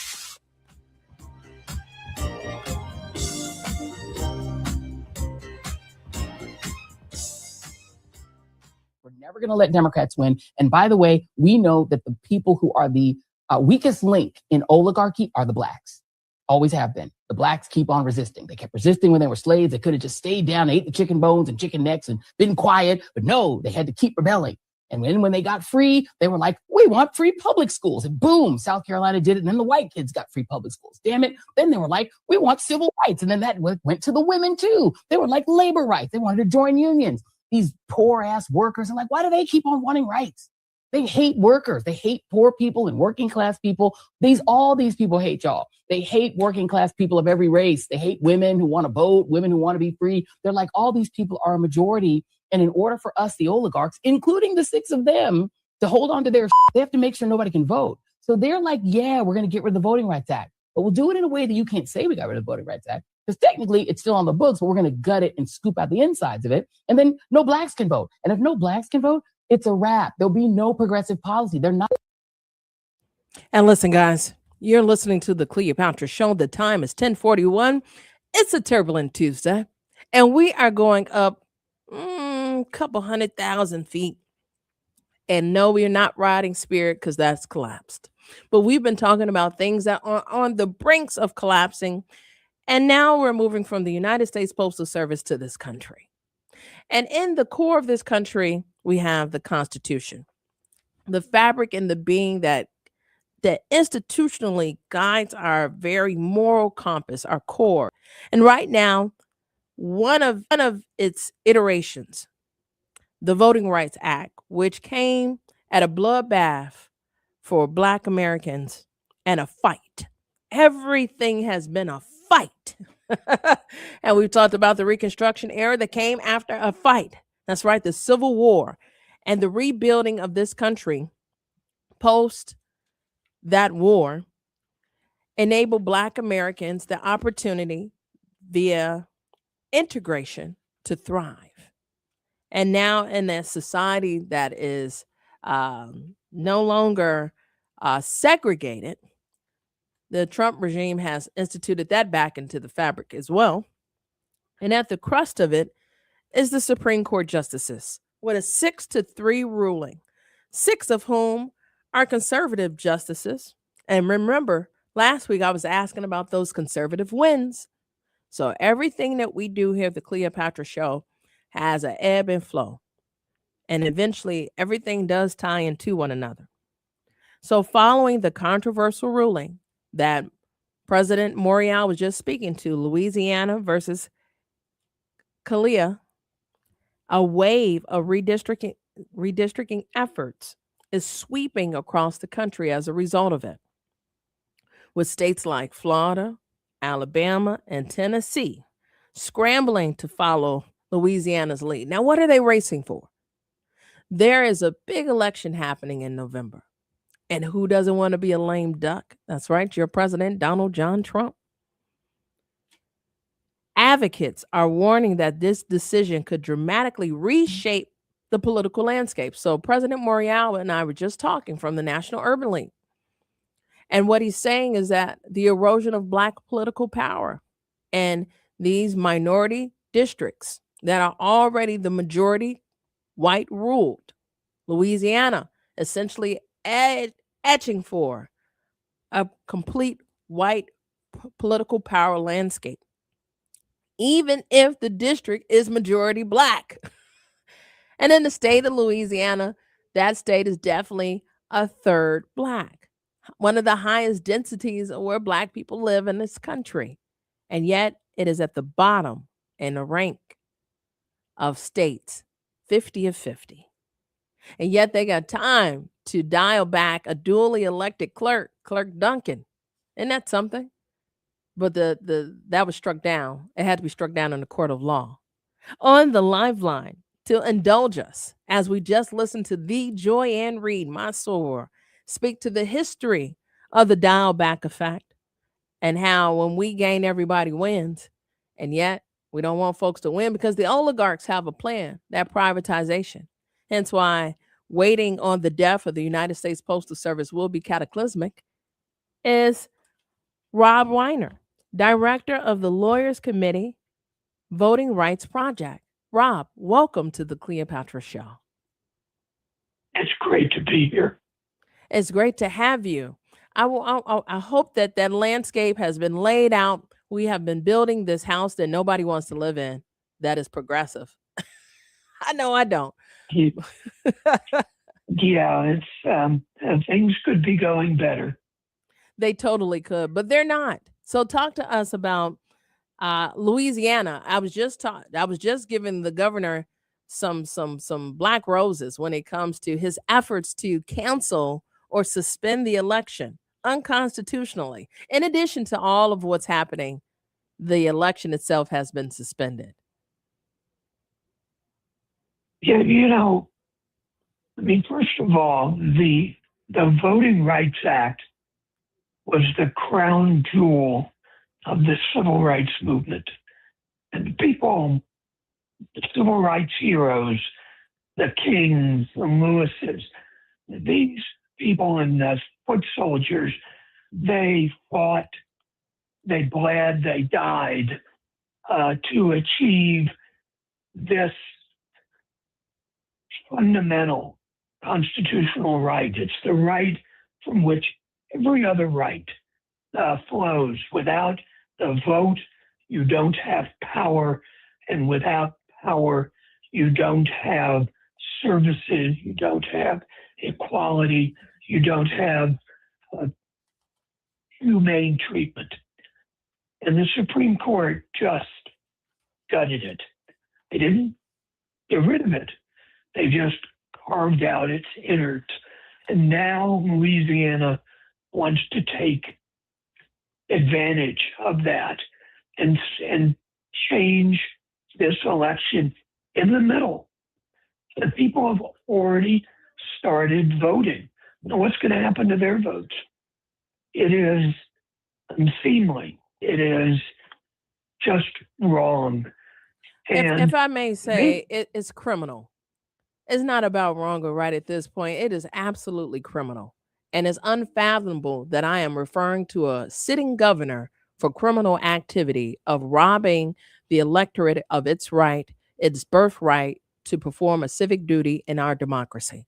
Ergo, it's criminal.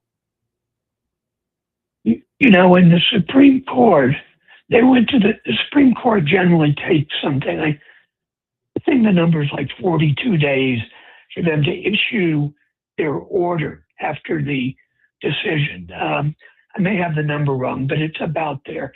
And they went to the Supreme Court and said, would you speed up issuing this order because we need that before we can change the primary and wipe out the primary. And the Supreme Court has done that twice in the last 25 years, just 2 times out of the thousands of cases. And they did it. And Justice Jackson dissented. And she said, this really looks partisan. It looks unseemly. And it is a very bad image for the Supreme Court. And Justice Alito and some of the others took great offense at that and wrote back and said the only thing that's problematic here is Justice Jackson's rhetoric. But she's willing to take them on, say it as it is. And that's what needs to happen. Well, listen, guys, I'm up against a break, but we're discussing Louisiana and the ripple effect that is destined to happen, particularly in the South, and the erosion of representation of people of color, particularly Black political power. You could look to states like South Carolina, the Whip, Jim Clyburn, who's the long-standing wolf, who single-handedly played a pivotal role in the decision to uplift a Joe Biden, right? So you can look to Tennessee and the Tennesseans and how they're standing tall. You can look to Florida and Ohio, battleground state. There's an election today to set the primary for what happens in November. Ultimately, this is real. And who's on the live line with us is Rob Weiner, and we're going to discuss this case and the absolute gutting, pretty much a shell that is left, and this 6-3 ruling of the conservative justices and where we stand today. When we return, I'll take your calls and more. More from Cleopatra coming up next on the Talk of Chicago, 1690 WVON. Smart conversations with smart people makes us smarter. And that's exactly what you get on Bound and Woven with Rufus Williams. This isn't surface level talk. This is where authors become experts, where books become blueprints, and where ideas are challenged, not just discussed. From Colin Woodard on Nations Apart, to Gloria J. Brown Marshall breaking down the history of protests in America, to Gary Tyler sharing a story of resilience and redemption and stitching freedom. These are not interviews. These are conversations that matter, because every book has a story and every story has a deeper meaning. Bound and Woven with Rufus Williams on Bond TV. You can catch us on Roku, Amazon Fire, Apple TV Plus, the WVON app, and VON.TV. Ready to fire up your taste buds, Chicago? Black-owned Koto Hibachi serves fresh, authentic hibachi and sushi, served with a smile. Grab takeout, order delivery, or dine in casual style. No flaming show, just flavor that steals the spotlight. And hey, tell them WVON is your favorite radio station and get 10% off your order. Visit them at 258 West 31st Street. Open Tuesday through Thursday, 11 to 8, Friday and Saturday till 9. Sundays till 7. And don't forget, tell them WVON is your favorite radio station and get 10% off your order. Koto Hibachi, where flavor meets culture. Pump up the volume. Business moves fast. Orders roll in, deadlines close in. When you ship with USPS Ground Advantage, you can keep up with confidence. Every package stays in our secure network from dock to door. And with nationwide reach, dependable tracking, and upfront affordable pricing, you get built-in peace of mind. You run the business. We run the routes. Visit USPS.com/Ground Advantage to learn more.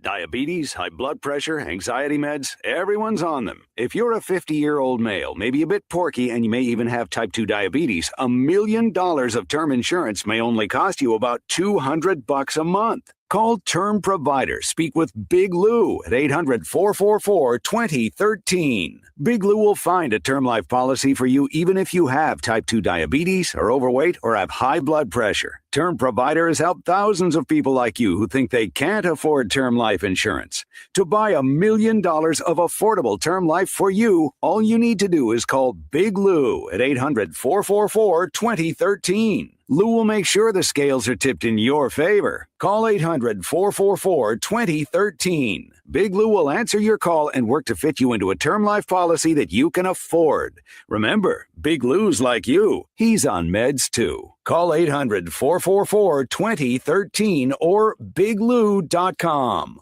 Have you checked out WVON's digital streaming network, Bond TV? It's everywhere on Roku, Apple TV Plus, Amazon Fire, on the WVON app, and at VON.TV. Bond TV, it's cultural content on purpose. WVON, traffic and weather now. No major changes in your travel times, but we are tracking a new accident along DuSable Lakeshore Drive northbound right at Soldier Field. You want to avoid that area if all possible. Taking a look at our weather, temperatures topping out in the low 60s. 62 is our high today. We're up to 53 at Midway, 53 in Madison, and 53 here at the Talk of Chicago. That's a look at traffic and weather now. I'm Annette Flournoy on the Talk of Chicago, 1690 WVON.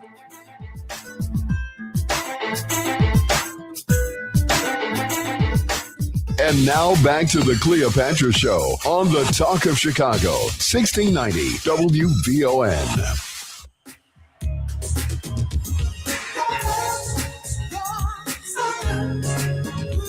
And we are back. Listen, guys, we're discussing what is happening in Louisiana. Could it happen in a state near you? Absolutely. On the live line is Rob Weiner. He's a director of the Lawyers Committee's Voting Rights Project and the Erosion of Black Political Power in the South. And my posture is this. Black Americans potentially are in a worse position than we were when post-Reconstruction, after the Civil War, in terms of our stance, in the event that we do nothing. But that is not the case. So, Rob, can you expound upon the efforts? Because I saw the ACLU going to work. I've seen a lot of litigations that have manifested and erupted as a result of the Supreme Court justices. But what does that mean? And what would that look like? Well, the Supreme Court did not repeal Section 2 of the Voting Rights Act. And much as they may want to try, they can't repeal the civil rights provisions of the Constitution. And so what they said was that to make a civil rights claim under Section 2, you have to show that there was an intent to discriminate. And that's not what Section 2 says. It says there was an effect of the state action that harmed Black people and other people of color. So we can still make these claims about intent to discriminate, about state changes to their districts and other election changes that intend to harm people of color. And it's hard. It's really hard to make those claims. But we're not going to stop trying. We're going to bring claims wherever we can develop the evidence that there is an intention to disadvantage Black people. The court actually made it even harder than that. They said, well, if it could be partisanship, if they could just be seeking an electoral advantage for one party or another, really for Republicans, because that's what we're talking about here, that's not a violation. You have to show that it's not partisanship. You have to rule that out. And that makes it even harder. But, people don't say, legislators don't say, we want to discriminate against Black people. They make it harder to flesh that out. But we've done it before, and we'll do it again and get that evidence and do what we can to pursue these cases. We're not going to sit back and let it happen. We're going to fight and continue fighting to protect the rights of people of color in this country. No, and I appreciate your efforts. So what can we do? Those of us that are listening, we're clearly in Illinois, but we understand that this is going to be a ripple effect across the country. How can we support? Well, first of all, vote. I know Illinois is a state, is a Democratic state, but still, it's important that you check your voter registration and that you vote. And learn the rules for mail-in voting, because if you can mail in your ballot, then you can't, whatever intimidation happens at the polls, if there's ICE agents or other people at the polls, if you've mailed in your ballot, you've avoided that. And so you should check out the rules. But if you mail in your ballot, do it way in advance, because the court may restrict when when the state can receive your ballot. So make sure you leave plenty of time and get your vote in, because that's the only way that we can have a voice. And if you're facing barriers or confusion or intimidation, call our hotline, 866 our vote, VOTE, and somebody will be on to help you deal with that problem. Well, I thank you for stopping by the Cleopatra Show. And listen, guys, when we come back, Pam, Donald, I see you on the live line. You don't want to miss this.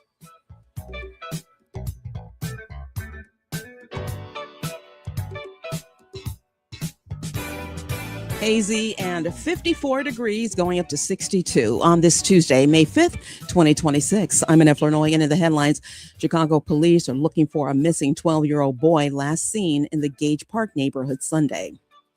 While more than 100 union workers at Brookfield Zoo are on the picket line today, zoo officials say the park is open for visitors and that the animals are receiving proper care and wellness. And the first visitors at the Obama Presidential Library, they were treated to a preview at an invite-only tour of the inside of the building.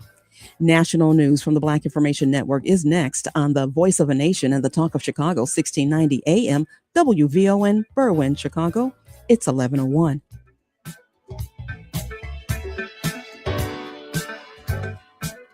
Here's BIN News Now. Transportation Secretary Sean Duffy is blaming the Biden administration for Spirit Airlines shutting down. Spirit tried to merge with JetBlue. The Joe Biden, Pete Buttigieg administration and DOJ tanked that deal. On ABC's This Week, Duffy praised other airlines for helping stranded passengers and said Spirit employees now have priority access to apply for new airline jobs.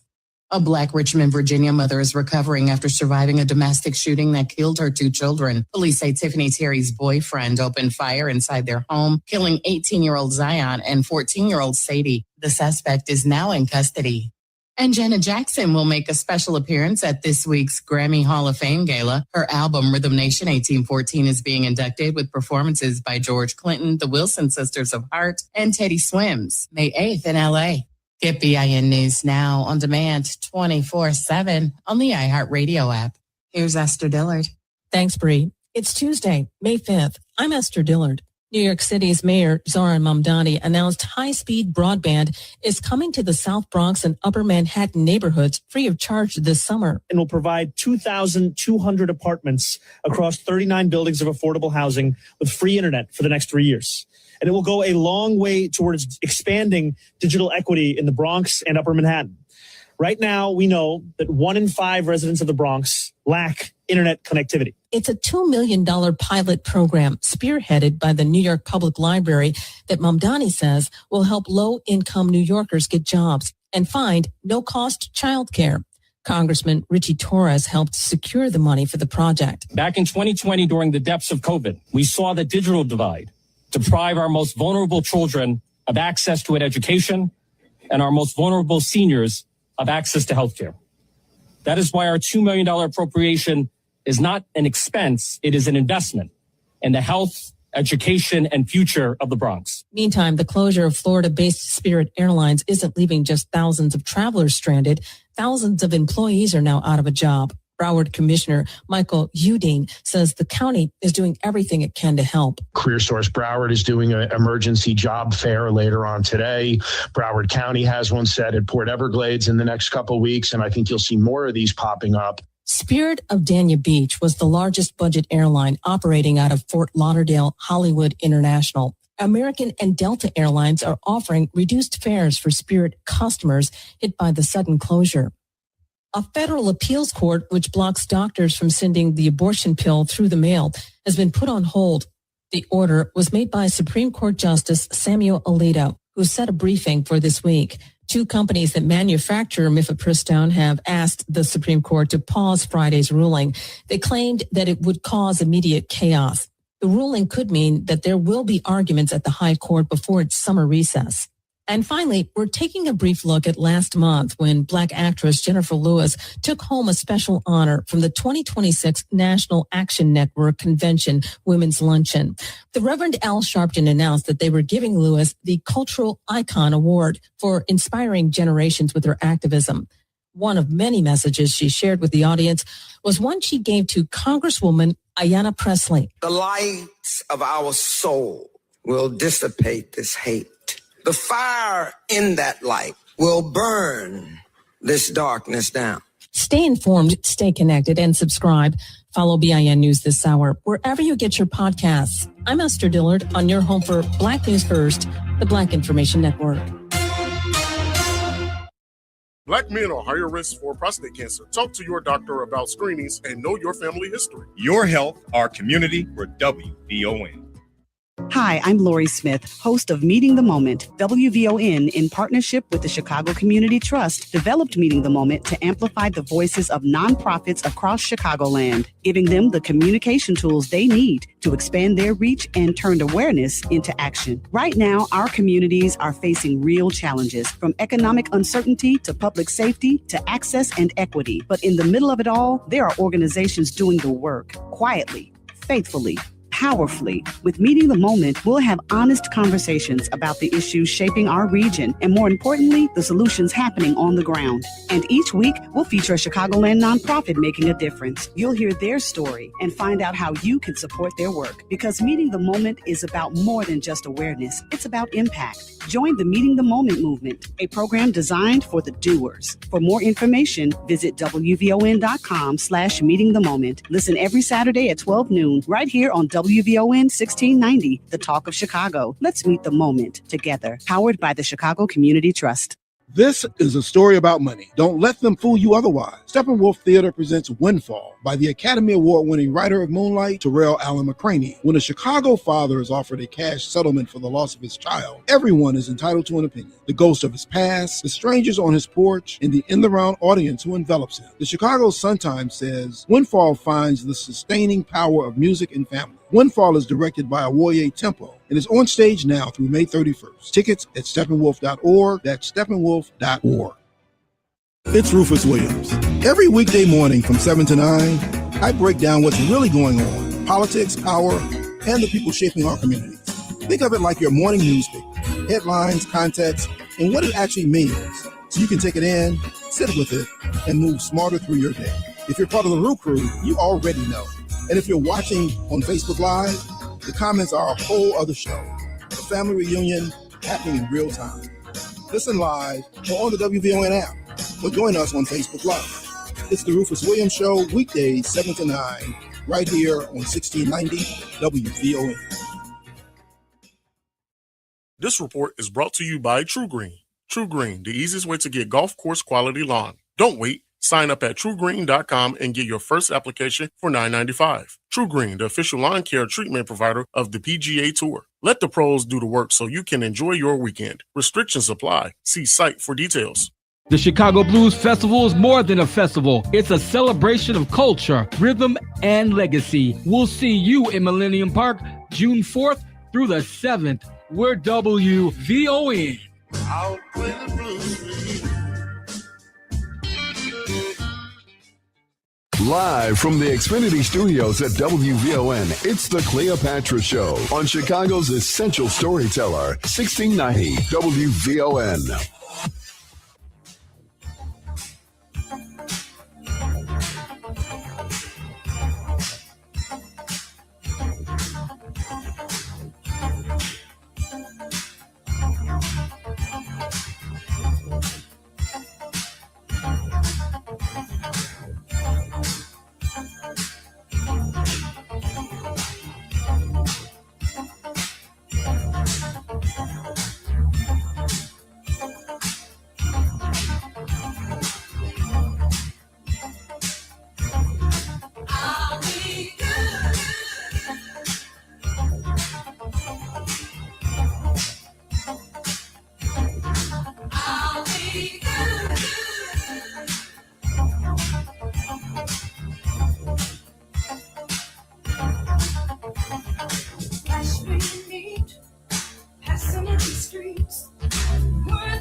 And we are back. The time is 11:09. You're listening to the Cleopatra Show. And I believe this song says, I'll be good. I can't even get my 4-year-old to tell me, I'll be good, mommy. So you damn sure know I'm not going to be good. Now with all of this mayhem. So it's a turbulent Tuesday. Did you buckle up? You think you riding on Spirit. Spirit gone. So much is gone. I pull up. I'm driving. I'm driving down Cicero yesterday. I'm a Costco mom. I'm doing my thing, right? And I said, oh, I got to get my baby something from Carter's. The whole damn store was gone. You ever pulled up somewhere and the store is literally gone? That is happening all the time. So when they had time to move, I'm processing in my mind. So I forgo what I thought was going to be a Carter's experience, and I thrust myself into the world of Burlington. Now, in another life, you know, I love to get my Black girl Kornacki on, and I'm an operative, right? And I love data, so I go to the whiteboard. But in another life, let my daddy tell it, I was a window designer. I was going to be a fashion designer, a fashionista. So what happens to me in Burlington is I get covered with hives when it comes to the layout, and the terrain is a nightmare. It's like a safari hunt for me in Burlington. I'm just giving you a window to my world of organized chaos and then catastrophe. So I'm on a hunt and a prowl against those that are thinking they're shopping for bargains. I'm just in a nightmare on Elm Street of, oh my God, what is happening to the world of shopping? What used to be, I know don't make honey. I know. But the whole store was gone. And I said, oh, okay, it's like that. You're just going to force me to shop online. And then I got to buy clothes that I'm constantly trying to take back. And you give me a little window to send it back. And it's just this fight for my money back. Yeah. What is happening? Is that the same kind of chaos that I'm covering today? Absolutely. From the micro level to the macro level of the world in which we live in, being Black while surviving in America. That is the window. I'm going to the phone lines, 773-591-1690. And I'm just interested, for those that are calling, I do want you to answer the question. And the question of the day is, would you pay for mail delivery? I've been discussing the fact that the United States Postal Service is doomed to go belly up. And I'm going to take your calls and more. And then we're going to get to the crossroads of a conversation. Briefly, I'm going to give a prelude. You know, today is Cinco de Mayo. And I'm just trying to figure out, do we even care? You know, especially with the hunting and the activity of the migrants. Because some of you all think that they only come from the brown hemisphere. And I've expounded deeply and profusely how your president feel about the countries that are associated with our descent, our lineage. He's said it. He even admitted to lying about the S-hole countries. And then he said that, no, I said that. She's your president. I'm going to the phone lines. Let's talk to Pam. Pam, talk to me. Welcome to WVON. Good morning, Cleopatra. Can you hear me? I can. Good morning, Pam. Okay. Good morning. You've put a lot out. First, I want to start with Cleopatra. You once talked about, well, I guess I'll go with the post office first. I wouldn't be willing to pay for mail, but if I had to, I guess I would have no other choice.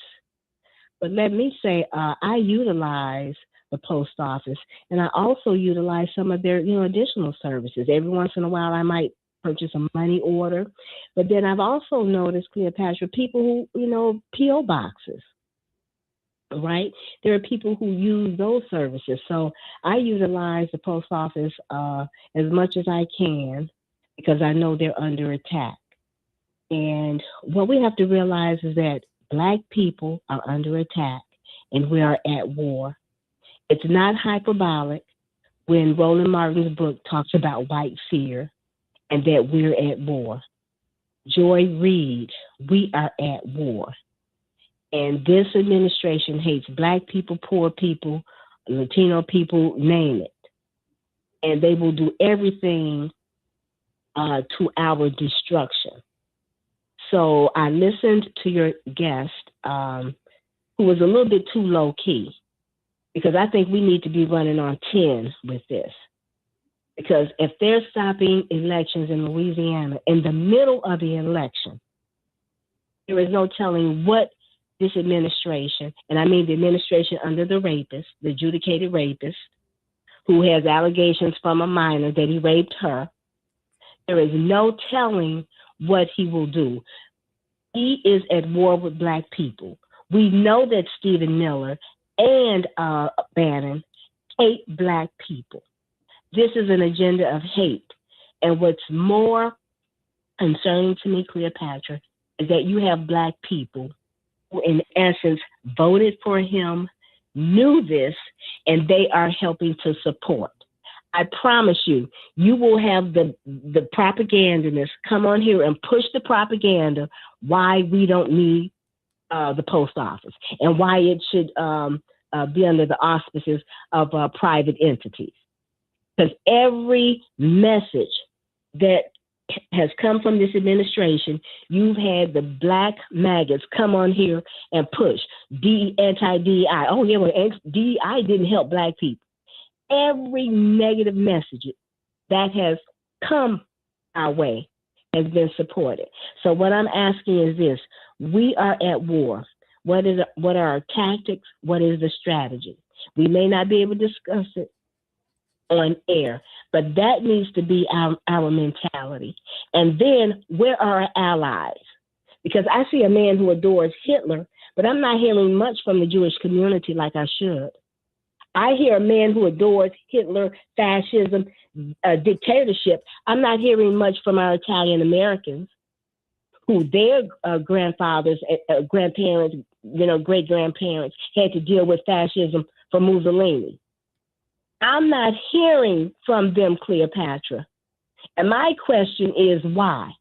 You have quite a few Jewish business people who are wealthy, who are supporting this fascist regime. Why? I'm asking why. That's not anti-Semitic. I want questions why. And I'm not getting answers. No, So and I agree with you. Thank you. As always. No, I agree with you. I think a big part of where y'all at, the Civil Rights Act benefited everybody. And yet the attack on Black America, where is anybody? That's Pam's question. I'm with Pam. I think the biggest trick in the bag is, at the core of this, it is rooted in racism. Absolutely. But who can afford to be racist are the oligarchs. I need for us to dial back to the conversation with President Morial. And you will hear me discuss who's the puppet and who's the master. The master is the oligarch. The puppet is electoral power.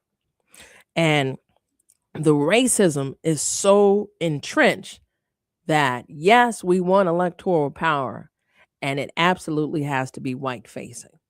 That's the racism. But the goal is the privatization by the oligarchs to build off the backs of working families. They don't give a damn what color you are. So for some of you all that just showed up for the racism and didn't opt to be poor too, you are a part of this. And the calling out of what Pam is saying, where are you in this moment with the attack on the very people that catapulted the movement that your people benefited from? See, my show requires you to think. And we're going to take it up a few other notches on this turbulent Tuesday. And this is not a Spirit flight, because Spirit go bye-bye. But yet we've been bought out by United and Delta. So whatever your preference is, even Southwest making you pay for the bags. See, that is oligarchy style. Think about it. So despite cutting your nose from your face, you still have to breathe, don't you? And one thing about when Black people win, God damn it, everybody wins. Are you winning now? Because just as much you want to erode Black political power, you might eviscerate your own. And that is what this map is alluding to. This map is saying just as much as it is a toss-up in the Republican way, it may be a wipeout on a Democratic blue wave. We'll be back after this break. More from Cleopatra coming up next on the Talk of Chicago, 1690 WVON. It's D.L. Hughley. Tucker Carlson took it to the extreme and apologized to the electorate. I think Tucker knows that an 80-year-old demented man who's in his pants might not be the future anymore. I don't know that it is regret, but I think that he's done something I haven't seen very many people do, which is take the onus on themselves and say they apologize and to see what they could do to make it right. Weekdays at 5 a.m. on the Talk of Chicago, 1690 WVON. What if you could have the most reliable Wi-Fi? And get this, what if you could keep it at the same price for 5 years? That's the Xfinity 5-year price guarantee. Just 5 years of fiber-powered Wi-Fi that boosts speeds to the devices that need them most. That finds and fixes problems before you even notice them. Like super intelligent Wi-Fi with a sixth sense. And that keeps you gaming in the fast lane, even when the whole family's banking on bandwidth. And here's the best part. No annual contracts, no hidden fees, and our best equipment included. Plus, get online in minutes with same-day Wi-Fi. Hey, let's face it, a lot can change in 5 years. Kids grow taller, dreams grow bigger, but your Wi-Fi, it would stay reliable and the price would stay put. The Xfinity 5-year price guarantee. Lock in your price and unlock the possibilities. Xfinity, imagine that. Select plans only. Restrictions apply. Powered by fiber. Connected to the premises by coaxial cable. Actual speeds vary. When your body needs real nourishment, don't settle for ordinary supplements. At the Aloe Shop, we believe wellness starts with nature. That's why our premium aloe and nutritional products are crafted with the highest standards, pure, potent, and made to support your health from the inside out. From digestion and energy to immune support, the Aloe Shop helps you feel your best every day. The Aloe Shop at 117 East 95th Street in Chicago. Call 866-256-3747 or reach us online at thealoeshop.com. Come on in and get healthy. Now available at Living Fresh Market in Forest Park and at Pete's Market throughout Chicagoland.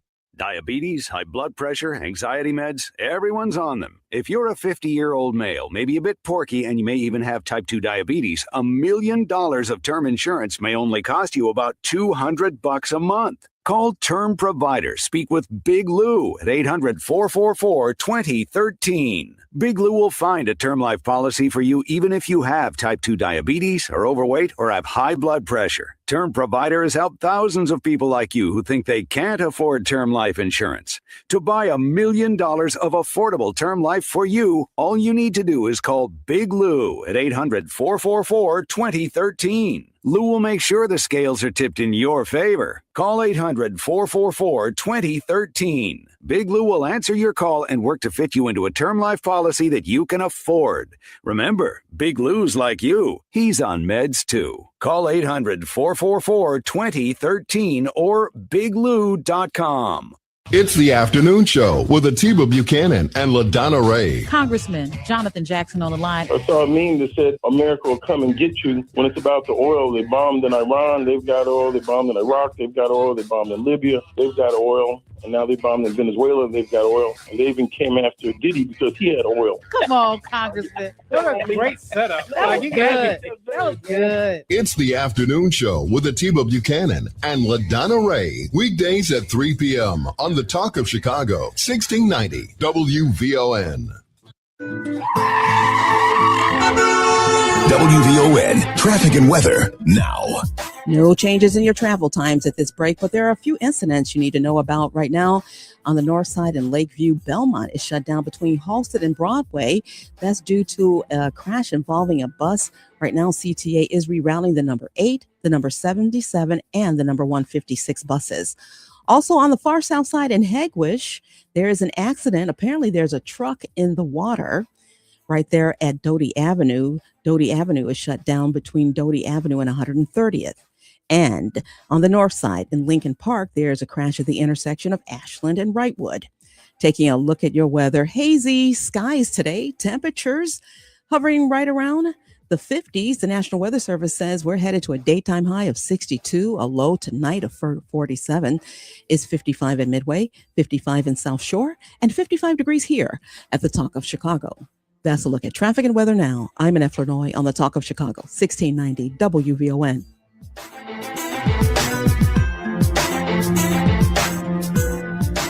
And now back to the Cleopatra Show on the Talk of Chicago, 1690 WVON.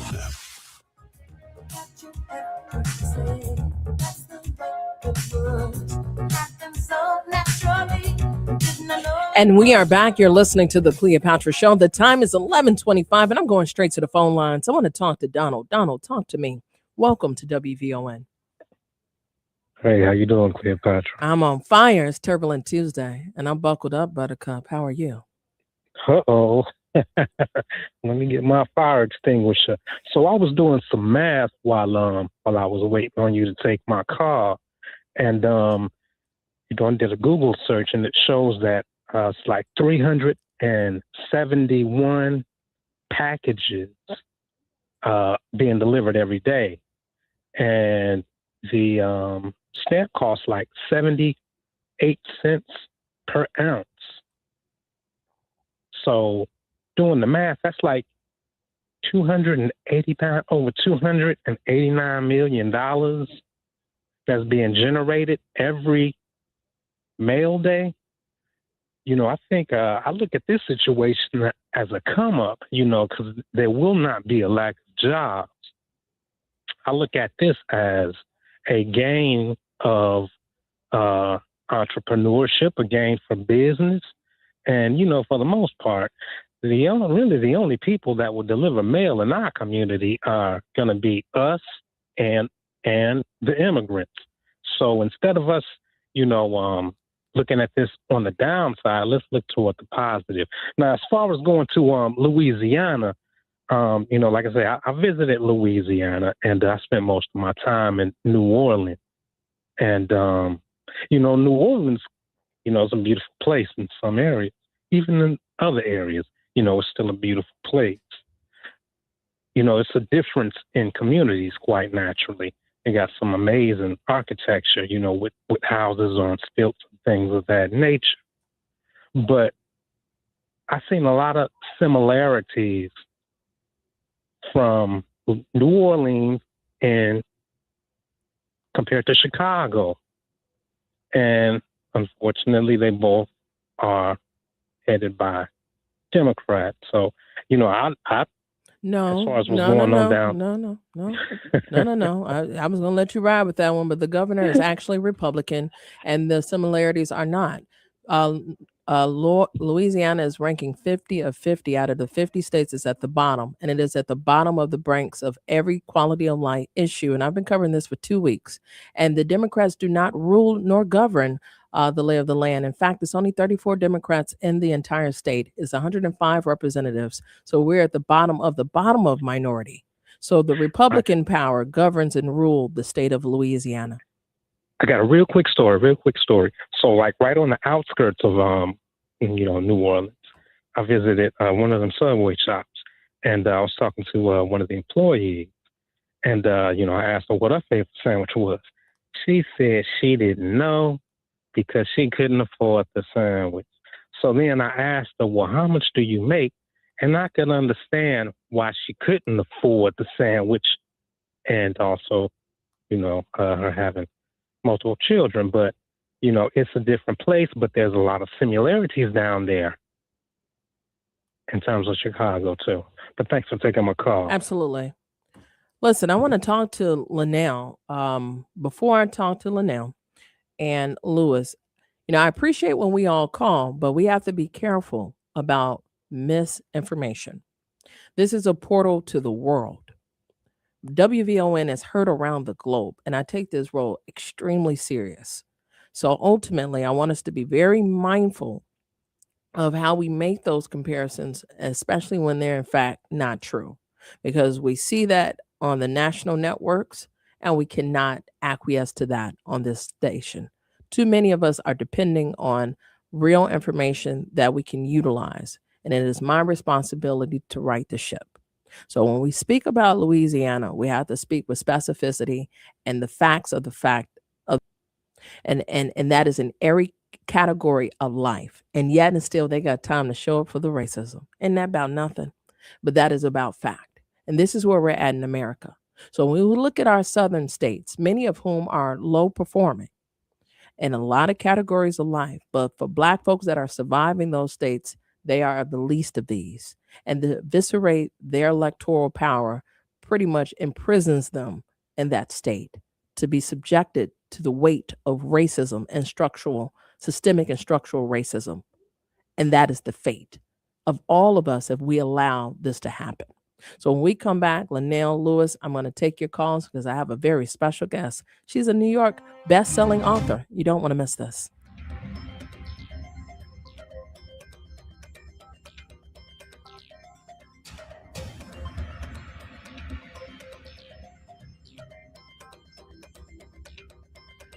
Hazy and cooler today with temps remaining in the 60s.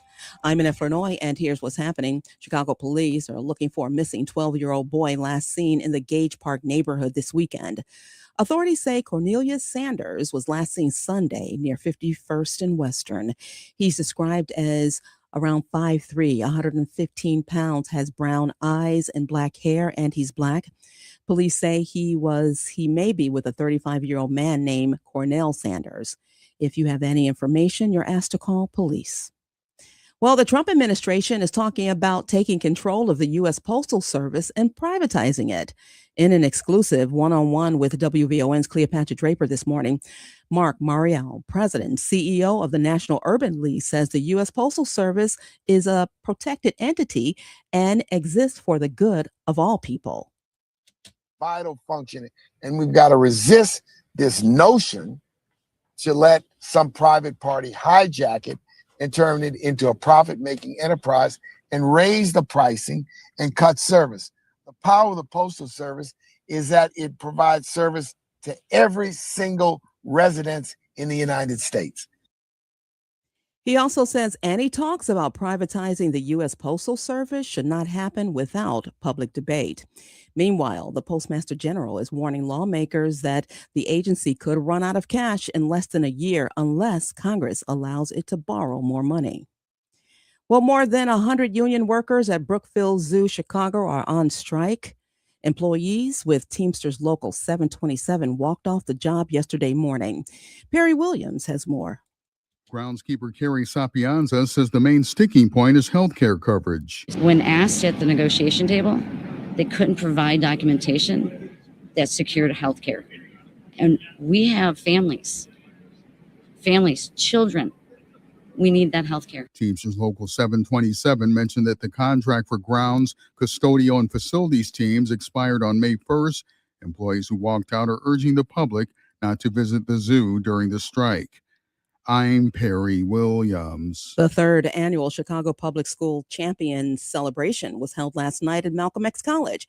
Mayor Brandon Johnson was at the event that honors outstanding students across the Chicago Public Schools for their achievements in a wide range of fields, including STEM, music, chess, and debate. And the very first visitors at the Obama Presidential Library was treated to a preview at an invite-only tour of the inside of the building. Final touches are still being made on the outside. The Obama Center officially opens on Juneteenth. That's a look at our news now on 1690 WVON. Traffic and weather up next. WVON News Time, 11:33. At WVON, we believe your health is your wealth. That's why in May and June, we're putting wellness front and center because too many of us are putting ourselves last. From heart health to mental wellness, prevention to daily habits, it all counts. In May and June, we'll be sharing important information to help you live healthier lives because your health is more than personal. It's powerful. Join WVON in our commitment to stronger bodies, clearer minds, and a healthier community. If you're a healthcare provider or have your own practice and want to reach tens of thousands of WVON motivated listeners, connect with us at info@wvon.com or call 773-247-6200 to invest in an outreach campaign during our health and wellness initiative. Let's do it together. Financial freedom starts with access. Fifth Third Bank is breaking down barriers to banking with tools and programs that help you build credit, save, and grow. Our mission is simple: empower every Chicagoan to move forward, because economic mobility means opportunity. This is banking a Fifth Third better. Visit 53.com to learn more. That's 53.com. Fifth Third Bank, National Association, member FDIC. Diabetes, high blood pressure, and family history of kidney failure. All three put you at risk for kidney disease. We are at increased risk and should get screened. This is host LaDonna Ray. Every Tuesday in May at 3:30 p.m. during our health and wellness campaign, the National Kidney Foundation of Illinois will talk with us about kidney health, treatment options, free health screenings, and more. Tune in Tuesdays at 3:30 p.m. and go get screened. Visit kidneymobile.org or call 312-321-1500. That's 312-321-1500. Hi, I'm Tavis Smiley, inviting you to join me weekdays from 6 p.m. to 9 p.m. right here on WVON. I am bringing you a national perspective on all the happenings and, of course, politics. It's talk radio for us, by us, and this is where America listens. It's Tavis Smiley, weekdays from 6 to 9 p.m. on the Talk of Chicago, 1690 WVON. This report is brought to you by Summit Racing. Summit Racing has the parts, tools, and accessories to keep your ride summer road trip ready. You'll find everything for pre-trip maintenance and essentials like emergency roadside kits. Shop summitracing.com and enroll in the rewards program to get more power in every purchase. WVON traffic and weather now. If you're headed downtown, know that Randolph Street is shut down between Wagger Drive and Canal. That's due to some bridge maintenance happening until 2:30 this afternoon. Also on the far south side in the Hegwish community, still that accident right at Doty Avenue. Apparently a truck is in the water there. Emergency crews are on the scene right now. We're seeing some delays from 130th Street to Doty. Taking a look at our weather, hazy today and mild. Temperatures topping out in the low 60s. 62 is our official high, 47 our low tonight. Still holding on to 55 at O'Hare, is 55 in Lansing, and 55 degrees here at the Talk of Chicago. That's a look at traffic and weather now. I'm Annette Flournoy on the Talk of Chicago, 1690 WVON.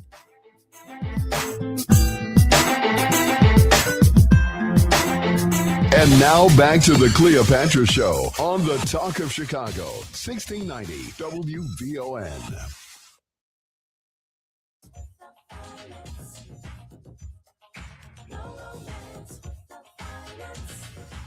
And we are back. The time is 11:37, and I have a special guest. But before we pull her up, I want to wrap up our conversation. I know we've been on this turbulent ride discussing the United States Postal Service and the cataclysmic ramifications erupting out of Louisiana.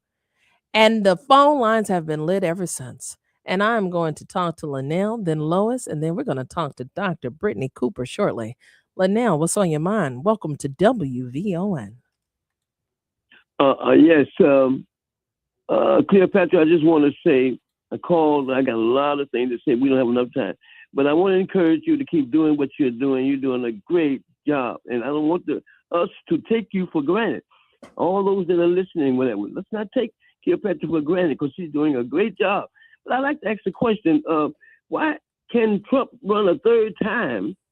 I should say administration should run a third time. I thought it was 2 times a person. Oh, no, he can't. You know where he running from? The upper room.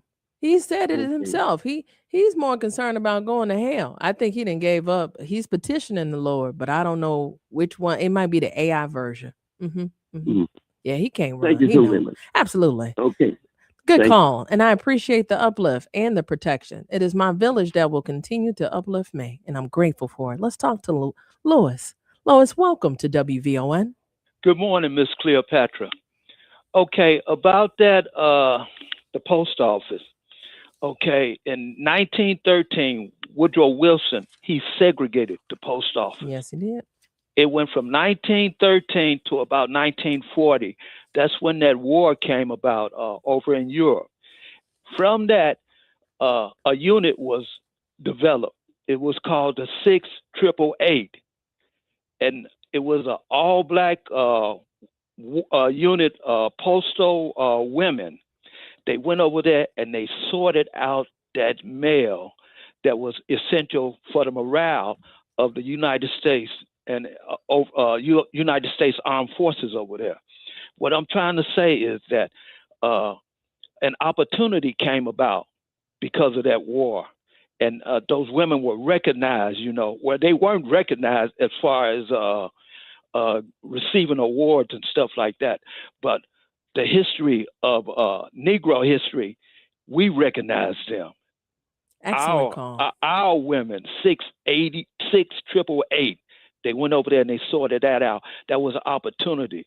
And what I'm saying is that we have to look at this as maybe an opportunity for development.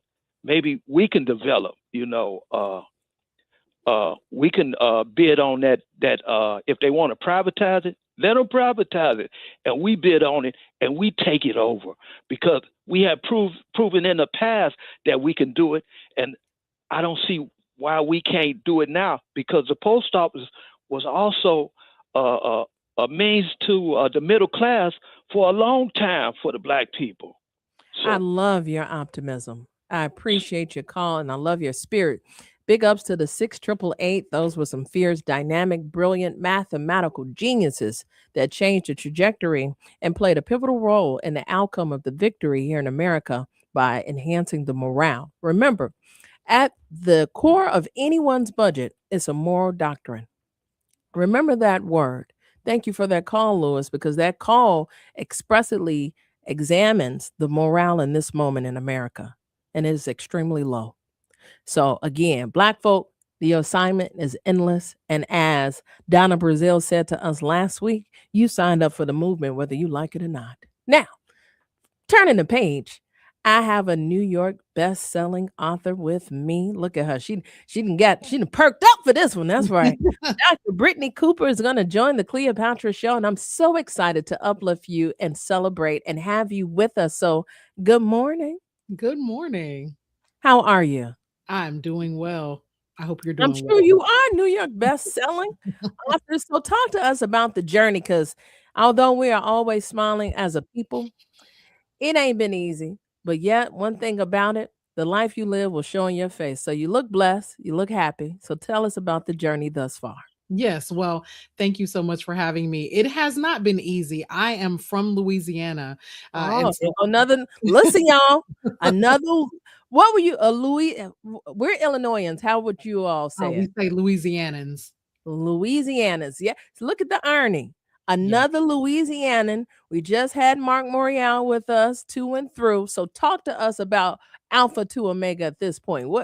Help us understand what's happening at home. That's right. So this story that I've written really chronicles, it is inspired by my life growing up as a small town Southern girl in Northern Louisiana, which is very far from where Mr. Morial is from down in New Orleans, but still a similar sensibility. And I talk about being, raised by powerful women who taught me what it looked like to have confidence. And there's a way sometimes that Southern folks don't use a lot of fancy language all the time. They would just be like, baby, you fine. Everything is fine. And when folks try to come after you and make you feel like you're less than, you are more than enough. And that is their language for helping us to understand that. And it feels really important in this moment to fortify ourselves, because we are in the height of an extreme political attack on all of the things that, that our ancestors fought for us to have: voting rights, access to good health care, even, property rights, all of these kinds of things. But some of the way that we fortify our young people for the battles that are now ahead of them is by helping them to understand that they are enough. And when I was a young person, this is how my people took care of me. We didn't always grow up in schools with books about Black folks and learning Black history. And so you learn that because in my case, my auntie would make sure that I had Black books on my bookshelf.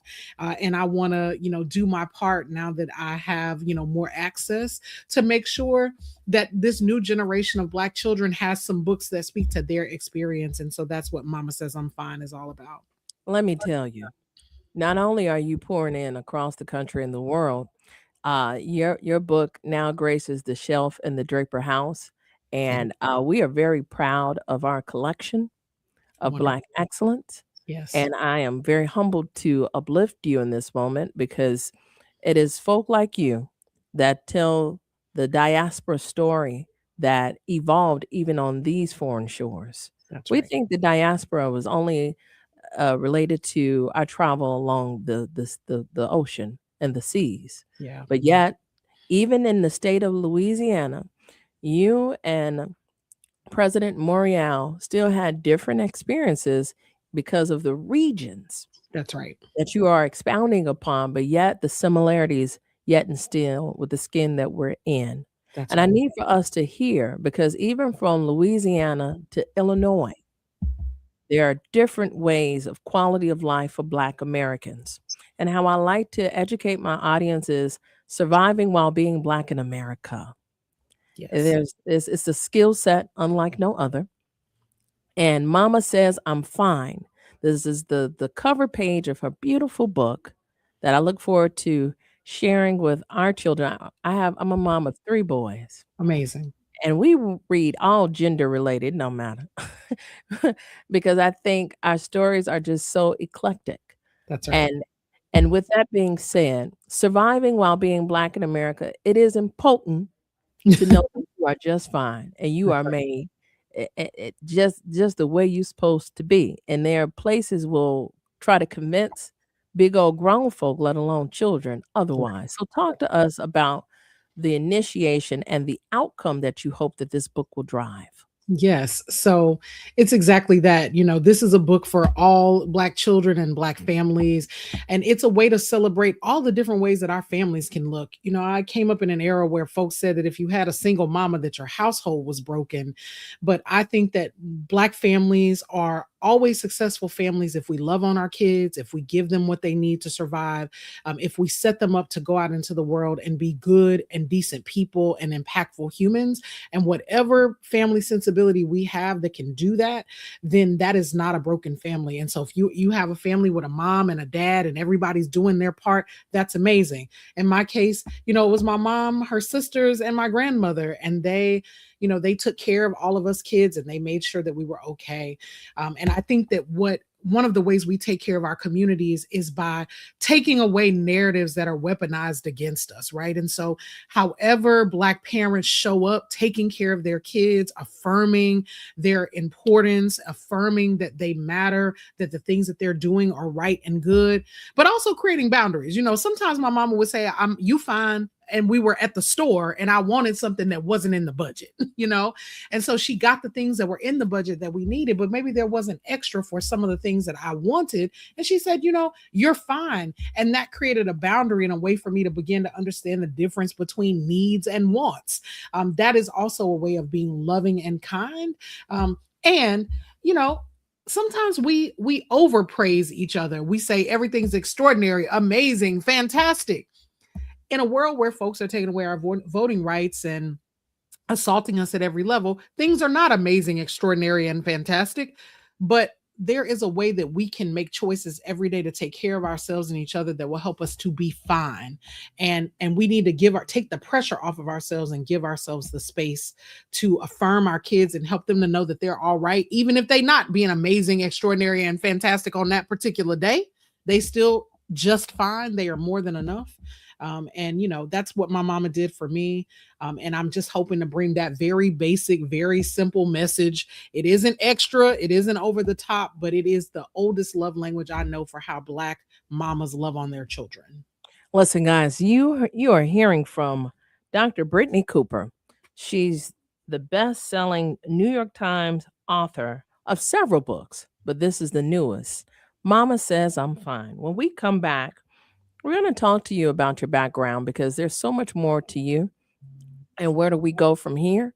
But I want you all to take a moment to see a product that should be in your household, that you should drive to your local schools, that you should have at your church, that you should be gifting to children that we have access to.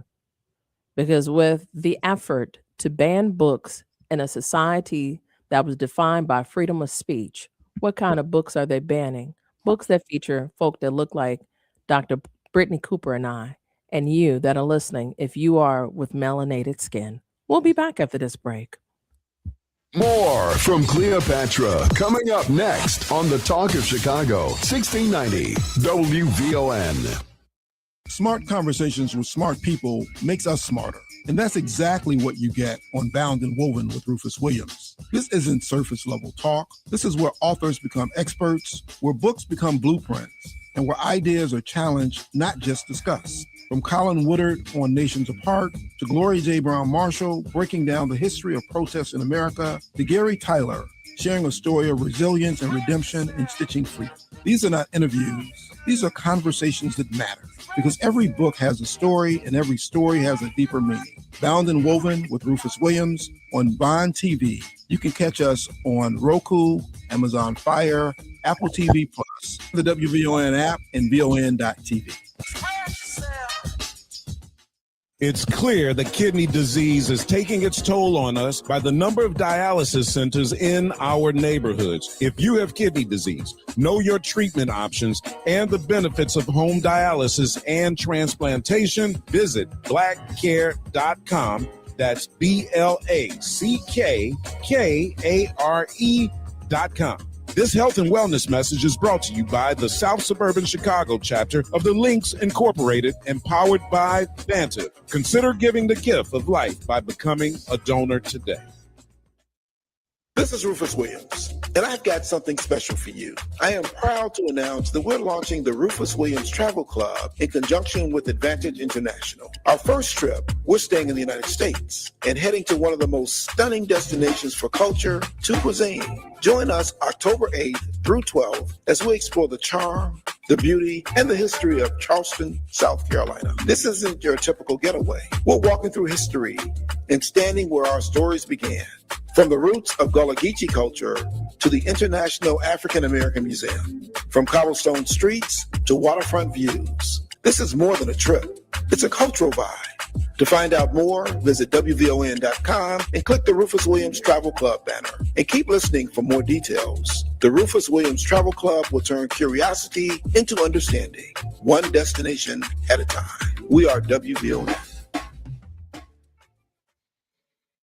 You've got dreams, so don't let an old cannabis record stand in the way. New Leaf, Illinois offers free legal help to help you clear old cannabis records and other eligible records. Whether it's a job application, a lease, or just peace of mind, a clean record opens doors. Call 872-NEW-LEAF or visit newleafillinois.org today. New Leaf, Illinois, because your past doesn't define your future.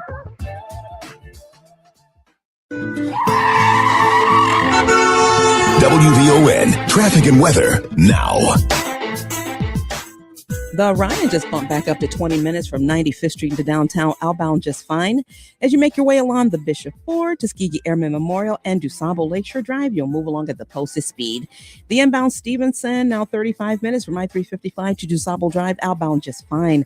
The inbound side of the Eisenhower, a 35-minute trip from Thorndale to the Burns Circle, pretty much 35 traveling out.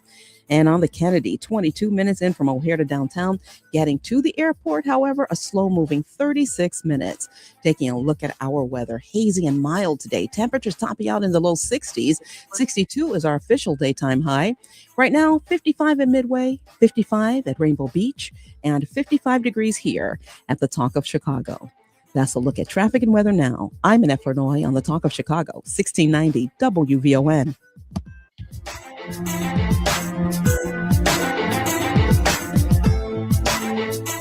And now back to the Cleopatra Show on the Talk of Chicago, 1690 WVON. adore you. Don't make me your guy. And we are back. The time is 11:53. And listen, guys, 65 years, one final sale. Sid's Clothing and Hats is clearing it all out. Hats, caps, accessories, gone. And it is gone because they are giving away some deep discounts. 609 West Roosevelt Road. Give them a call. 312-421-3332.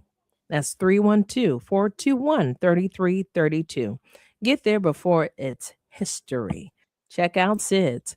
But more importantly, Mama Says I'm Fine is on the screen right here. And Dr. Brittney Cooper is hanging out with us. And Dr. Cooper, before I let you go, you have an elongated resume. You are a New York Times best-selling author of several books. You've been on MS Now. You've been around the block. What street you trying to drive up next? What's the goal? Listen, I'm trying to love on Black people. Now, I have a series of middle grade books that are going to come out beginning next year. So we're going to go to the 12-year-olds and the shenanigans that they're getting into. So right now we've got 4 to 8-year-olds. We're trying to get Black people in every age group and take care of them and provide messages and good reading material for whatever stage you find yourself in life and you're trying to make sense of this moment. So that's what I'm most excited about. Well, I definitely look forward to all the amazing work.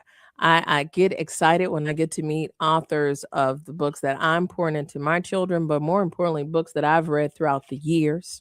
So I look forward to, this novel you're going to write for me, honey, of how I'm going to escape this crazily insane asylum we call America. That's right. I don't know where we going to pull up, because whatever you do, I'm going to do. I'm going to follow you. I appreciate you. We're going to be all right. We just got to keep going. Yeah. Well, for the folk that are in Louisiana, give them a message. What message do you have? The message that I have is that we see you, we understand the ways in which you have been gutted, but we know what it means to survive this system. This is not the first time that our people have lived through this. We know what to do, and what we continue to do is we fight back, we organize, we take care of each other.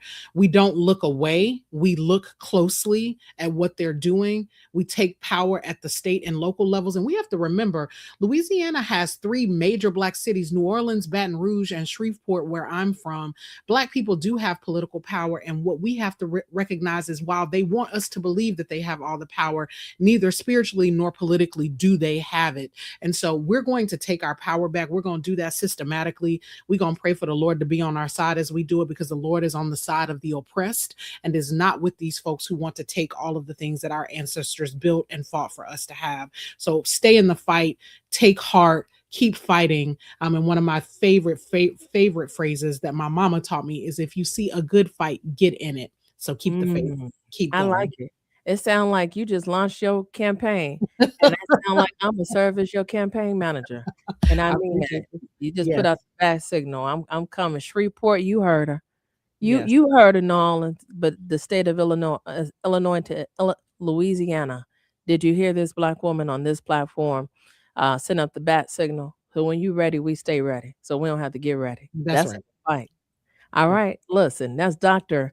Brittney Cooper. I want you all to check out this amazing, beautiful book where it says, Mama Says I'm Fine. I agree. I tell my sons that every morning. They just laugh at me. They don't know what I'm talking about. That's right. Not only are they fine, they're going to be all right. Listen, I thank you for stopping by the Cleopatra Show. And listen, guys, across Chicagoland is filled with friends, fun, and traffic. So skip the stress of gridlock. Hop on board Metra. Get to where you're going quickly, comfortably, and safely. Metra's 95% on-time rate means you'll never be late for moments that matter. And their low fares mean you don't have to break the bank. Plus, with the regional day pass, you can enjoy unlimited rides on Metra, CTA, and Pace for only $2.50.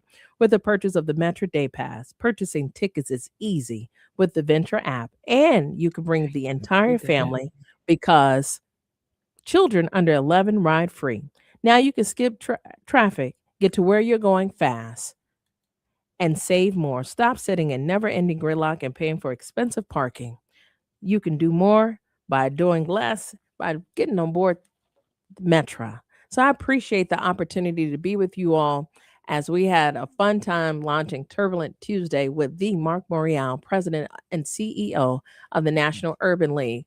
And more importantly, it's Cinco de Mayo. So I'm sure my colleagues are going to come in with this burst of energy, may or may not, when it comes to Cinco de Mayo. But in the prelude to the latter part of this week, we're going to pull up at the crossroads of Rudi Giuliani, because him knocking at the door of the upper room because he is in critical condition. And I don't make light of it. But in that upper room knock, have you done all that you can to repent on earth? I think that that's important, to do all that you can to repent on earth. And we'll see if Giuliani has done that, because he had once upon a time a really impressive resume. And it is all for naught. So tomorrow is Fired Up Wednesday, and I'll spill a little tea. I'm coming in piping hot as we talk about ELB. That's right, Eileen O'Neill Burke. I'm still paying attention. You're on my desk. You're on my to-do list. In fact, especially when it comes to wrongfully convicted brothers and sisters whom you've done nothing to help support. How is that possible? But yet and still, you said that you didn't realize that this road was political. You're going to learn today and tomorrow, thus forth, because Black Chicago is paying attention to you. And in fact, across the entire Cook County. We'll be back tomorrow, 9 a.m., only on the Cleopatra Show. AZ and 55 going up to 62 on this Tuesday, May 5th, 2026. I'm in Illinois, and in the headlines, Arlington Heights police are still searching for a gun gone missing at a school by the school resource officer. Chicago police are looking for a missing 12-year-old boy last seen in the Gage Park neighborhood.